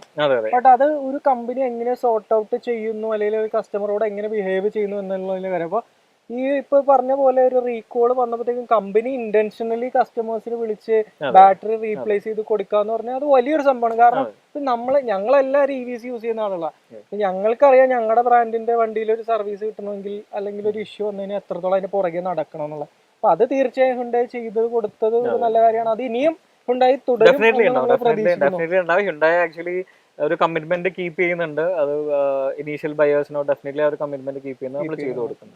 പിന്നെന്താണ് ഇതിന്റെ റീസെയിൽ വാല്യൂ കാര്യങ്ങളൊക്കെ എങ്ങനെയാണ്? എക്സ്ചേഞ്ച് കാര്യങ്ങളുണ്ടോ അല്ലെങ്കിൽ ഇതിലേക്ക് അപ്ഗ്രേഡ് ചെയ്യാനാണെങ്കിൽ എങ്ങനെയാണ്? എന്തെങ്കിലുമൊക്കെ ഐഡിയാസ് നമുക്ക് ആക്ച്വലി ഇപ്പൊ ഇപ്പം അയോണിക്കിന്റെ ഒരു ബയേഴ്സ് പെർസ്പെക്റ്റീവ് നോക്കിക്കഴിഞ്ഞാൽ 10 കസ്റ്റമർ വാങ്ങിക്കുന്നെങ്കിൽ 8 പേരെങ്കിലും ഡെഫിനറ്റ്ലി ഒരു EV യൂസ് ചെയ്യുന്നവരാണ്. അതിപ്പം ഹ്യുണ്ടായി ബ്രാൻഡ് ആയിക്കൊള്ളുന്നില്ല, ഏതെങ്കിലും ഒരു EV ലൈഫിൽ വൺസ് എക്സ്പീരിയൻസ് ചെയ്ത ആൾക്കാരാണ് അയോണിക്കിന്റെ ബയേഴ്സ് ആയിട്ട് വരുന്നത്. കാര്യം അതിനകത്ത് ആ ഒരു EV പ്രൊഡക്റ്റിന്റെ ടേസ്റ്റ് അവർ എക്സ്പീരിയൻസ് ചെയ്തു. ഇനി അതിനേക്കാളും കുറച്ചും കൂടി ബെറ്റർ വെഹിക്കിൾ കിട്ടണം, കുറച്ചും കൂടി സ്പേസ് കിട്ടണം, കുറച്ചും കൂടി ലക്ഷ്യൂറിയസ് വണ്ടി കിട്ടണം, അങ്ങനെയുള്ള കസ്റ്റമേഴ്സ് ആണ് അയോണിക്കിന്റെ. സോ ഡെഫിനറ്റ്ലി EVs നമുക്ക് എക്സ്ചേഞ്ച് വരാറുണ്ട്. അപ്പം EVക്ക് എല്ലാവരും പറയുന്ന EVക്ക് ആക്ച്വലി ഒരു റീസെയിൽ വാല്യൂ പറയാറായില്ല. പക്ഷെ ഒന്ന് നമ്മൾ നോക്കിക്കഴിഞ്ഞാൽ നല്ല റേഞ്ച് ഓഫ് കസ്റ്റമേഴ്സ് EV ബയേഴ്സിനുണ്ട് ഓപ്പൺ മാർക്കറ്റിൽ. കാര്യം നല്ലൊരു റീസെയിൽ വാല്യൂ പെട്രോൾ ഡീസലിന് കിട്ടുന്ന ഓൾമോസ്റ്റ് അത്രോ അല്ലെങ്കിൽ അതിൽ കൂടുതലോ റീസെയിൽ വാല്യൂ EVക്ക് കിട്ടുന്നുണ്ട്. കാര്യം നമ്മൾ നോക്കിയാൽ EVയുടെ വോളിയം എക്സ്പോണൻഷ്യലി ഗ്രോ ചെയ്തുകൊണ്ടിരിക്കുകയാണ്. പിന്നെ അതുപോലെ ഫസ്റ്റ് ടൈം ഇപ്പോൾ ഒരു വെഹിക്കിളിലേക്ക് ഒരു 20 lakhs സ്പെൻഡ് ചെയ്യാൻ പറ്റാത്തവർക്ക് ഒരു യൂസ് നോക്കിയിരിക്കുന്ന ഇഷ്ടംമാതിരി കസ്റ്റമേഴ്സ് ഉണ്ട്. അപ്പൊ അവർക്ക് അത് ഒരു നല്ലൊരു ബൈ ആണ്. 2500 ചാർജിങ് സൈക്കിൾ എന്ന് പറയുമ്പോൾ നമ്മൾ പറഞ്ഞു ഒരു ചാർജിങ് സൈക്കിളിൽ 400 കിലോമീറ്റർ ഓടിയാലും 10 ലക്ഷം കിലോമീറ്റർ. അപ്പോൾ ആക്ച്വലി ശരിക്കും പറഞ്ഞാൽ ഇപ്പോൾ ഒരു ഡെയിലി യൂസ് ഒരു 100-150 ഒക്കെ ഒരാൾക്ക് ഉള്ളൂ എന്ന് വിചാരിക്കാം. കൂടുതൽ ആളുകൾ ഒരു 50-80 ആണ്. ഒരു 100-150 ആണ് ഓടുന്നതെങ്കിൽ നമുക്കിത് എത്ര വർഷം വരെ മാക്സിമം നമുക്ക് ഇതിന് ലൈഫ് എക്സ്പെക്ട് ചെയ്യാൻ പറ്റും? അതിപ്പോ നോക്കിയാൽ ഇപ്പൊ 2500 ടൈംസ് 2000 ടൈംസ് എന്ന് പറയും. ഇപ്പൊ 3 ദിവസം കൂടുമ്പോ ഇപ്പൊ 100 kilometers ഓടുന്ന ആളാണെങ്കിൽ 3 ദിവസം കൂടുമ്പോൾ ചാർജ് ചെയ്താൽ 500 4 ദിവസം കൂടുമ്പോൾ ചെയ്താലും മതി. 3 ദിവസം എന്ന് പറഞ്ഞാൽ തന്നെ നമ്മൾ കണക്ക് കൂട്ടി കഴിഞ്ഞാൽ 15 വർഷമായി. 15 വർഷം ചാർജ് ചെയ്താൽ ഈ 2500 സൈക്കിൾ എത്തുന്നുണ്ടാവുള്ളൂ. സോ അപ്പോൾ ഒരു 15 ഇയേഴ്സ് ലൈഫായി അങ്ങനെ എക്സ്പെക്ട് ചെയ്യാം തിയററ്റിക്കലി. അങ്ങനെ അത് അത്രയും ആവണം. ശരിക്കും അത്ര ആയ വണ്ടികളൊന്നും ഇല്ലാത്ത നമുക്ക് കാണിക്കാനില്ല. പക്ഷെ ഡെഫിനറ്റ്ലി ഇത് അത്രയും കിട്ടണം. കാര്യം 1,12,000 ഓടിയ കസ്റ്റമർ കാര്യം നമ്മൾ കണ്ടു. യാതൊരു ഇഷ്യൂസോ ഒരു ചേഞ്ചസും ഒന്നുമില്ല. പുള്ളി അത് റീഗെയിൻ ചെയ്യാണ്. അയോണിക്ക് പുള്ളി നോക്കിയിട്ടുണ്ടെങ്കിലും പുള്ളി കോണ കൊടുക്കുന്നില്ല എന്നുള്ളതാണ് പുള്ളി പറയുന്നത്. ഓടി വിറ്റു. അതെ അതെ, പുള്ളിയുടെ കയ്യിലുണ്ടായിരുന്ന പെട്രോൾ ഡീസൽ പുള്ളി കൊടുത്തു. ഓൾറെഡി വിറ്റു. കോന യൂസ് ചെയ്യുന്നു. അയോണിക് 5ലേക്ക് അപ്ഗ്രേഡ് ചെയ്യാൻ താല്പര്യമുണ്ട്. ഗ്ലോബൽ EV പ്ലാറ്റ്ഫോമിൽ തന്നെ അവരത് ചെയ്തിരിക്കുന്ന ഒരു വണ്ടി. അപ്പൊ ഇതിന്റെ ഏറ്റവും വലിയ ഹൈലൈറ്റ് എന്ന് പറഞ്ഞാൽ ഇതിൽ വരുന്ന ഫീച്ചേഴ്സ്, സ്പേസ്, സ്റ്റോറേജ്, കംഫർട്ട്. സ്റ്റോറേജിന്റെ കാര്യം പറയുമ്പോൾ ചെറിയൊരു മിസ് ചെയ്ത പോർഷൻ ഉണ്ട്. ഫ്രണ്ട് അപ്പൊ പറയാൻ മെയിൻ ആയിട്ട് വിട്ടുപോയ ഒരു കാര്യം എന്ന് വെച്ച് കഴിഞ്ഞാല് നമുക്ക് ഇവിടത്തെ ഈ ഒരു ബോണറ്റ് ഓപ്പൺ ചെയ്യുമ്പോൾ ശരിക്കും ഒരു എഞ്ചിൻ ഇരിക്കുന്ന പോലെ തന്നെയാണ് ഇത് പ്ലേസ് ചെയ്തിരിക്കുന്നത്. അതെ, ഒരു ബ്ലാക്ക് ആയിട്ടുള്ള എഞ്ചിൻ കവർ പോലെയാണ്. പക്ഷെ ഉള്ളിൽ സ്റ്റോറേജ് സ്പേസ് ആണ്. ഒരു 57 ലിറ്റേഴ്സിന്റെ സ്റ്റോറേജ് സ്പേസ് ആണ്. ഉള്ളിൽ ലൈറ്റ്സ് ഒക്കെ കൊടുത്ത് രാത്രി നമുക്കിത് യൂസ് ചെയ്യാവുന്ന രീതിയിലാണ് കൊടുത്തിരിക്കുന്നത്. നമുക്ക് എഞ്ചിനും കാര്യങ്ങളൊന്നും ഇല്ലാത്തതിന്റെ ചൂടും ഹീറ്റ് ആവുന്ന ഇഷ്യൂസ് കാര്യങ്ങളൊന്നും ഇല്ല. അത് നമ്മൾ ആക്ച്വലി പറയാൻ വിട്ടുപോയൊരു കാര്യമാണ്. സോ ഇത്രയൊക്കെയാണ് നമുക്ക് നിങ്ങളായിട്ട് ഷെയർ ചെയ്യാനുള്ള അയോണിക് 5ന്റെ വിശേഷങ്ങൾ കാര്യങ്ങളെല്ലാം. സോ ബേസിക്കലി ഞാൻ പറഞ്ഞ പോലെ ഇതൊരു ലക്ഷൂറിയസ് ആയിട്ടുള്ള ഒരു ഫീച്ചർ റിച്ച് ആയിട്ടുള്ള ഒരു പക്ക ഒരു ഇലക്ട്രിക് വെഹിക്കിളാണ്. ഒരു പെട്രോൾ വാഹനം എടുത്ത് അതിനെ തട്ടിക്കൂട്ടി ഇലക്ട്രിക്കിലേക്ക് കൊണ്ടുപോകുന്ന ഒരു പ്ലാറ്റ്ഫോം അല്ല, ഒരു ബോൺ EV ആണ്. പിന്നെ ഹുണ്ടായി എന്ന് പറയുന്ന ഒരു ബ്രാൻഡിന്റെ ഒരു വിശ്വാസ്യതയും കാര്യങ്ങളെല്ലാം നമുക്ക് കിട്ടുന്നുണ്ട്. സോ നല്ലൊരു വാഹനമാണ്. സർവീസ് നെറ്റ്വർക്ക്സും ഹ്യുണ്ടായുടെ അത്ര വാസ്റ്റ് ആണ്. അതെ. പാൻ ഇന്ത്യ എത്ര നെറ്റ്വർക്ക്സ് എന്ന് പറഞ്ഞാൽ അത്രയധികം നെറ്റ്വർക്ക്സ് ഉണ്ട്. എവിടെ ചെന്നാലും നമുക്ക് മെയിൻ ആയിട്ട് ഇവിടെ വണ്ടി ഉള്ളത് എറണാകുളത്താണ്, എങ്കിലും ബാക്കി സ്ഥലങ്ങളിൽ പിന്നെ ഓൾ കേരള നമ്മൾ ചെയ്യുന്നുണ്ട്. പോപ്പുലർ ഹ്യുണ്ടായുടെ എല്ലാ നെറ്റ്വർക്ക്സിലും നമ്മൾ ഡെലിവറിയും ചെയ്യുന്നുണ്ട്. ടെസ്റ്റ് ഡ്രൈവ്സ് ഉൾപ്പെടെ എല്ലാം നമുക്ക് ചെയ്യാം. സോ ഇതൊക്കെയാണ് നമുക്ക് പറയാനുള്ളത്. ബാക്കി നിങ്ങളുടെ അഭിപ്രായങ്ങൾ എന്താണ് എന്നുള്ളത് കമന്റ് സെക്ഷനിൽ അറിയിക്കുക. നിങ്ങൾക്ക് ഈ ഒരു വീഡിയോ അല്ലെങ്കിൽ ഈ ഒരു വാഹനം ഇഷ്ടപ്പെട്ടോ ഇഷ്ടപ്പെട്ടില്ല, അതിനുള്ള കാരണങ്ങൾ നിങ്ങൾ കമന്റ് സെക്ഷനിൽ അറിയിക്കുക. ഇനിയും ഇലക്ട്രിക് വാഹനങ്ങളെ സംബന്ധിച്ച വീഡിയോസ് ആയിട്ട് വരുന്നത് വരെ ബൈ.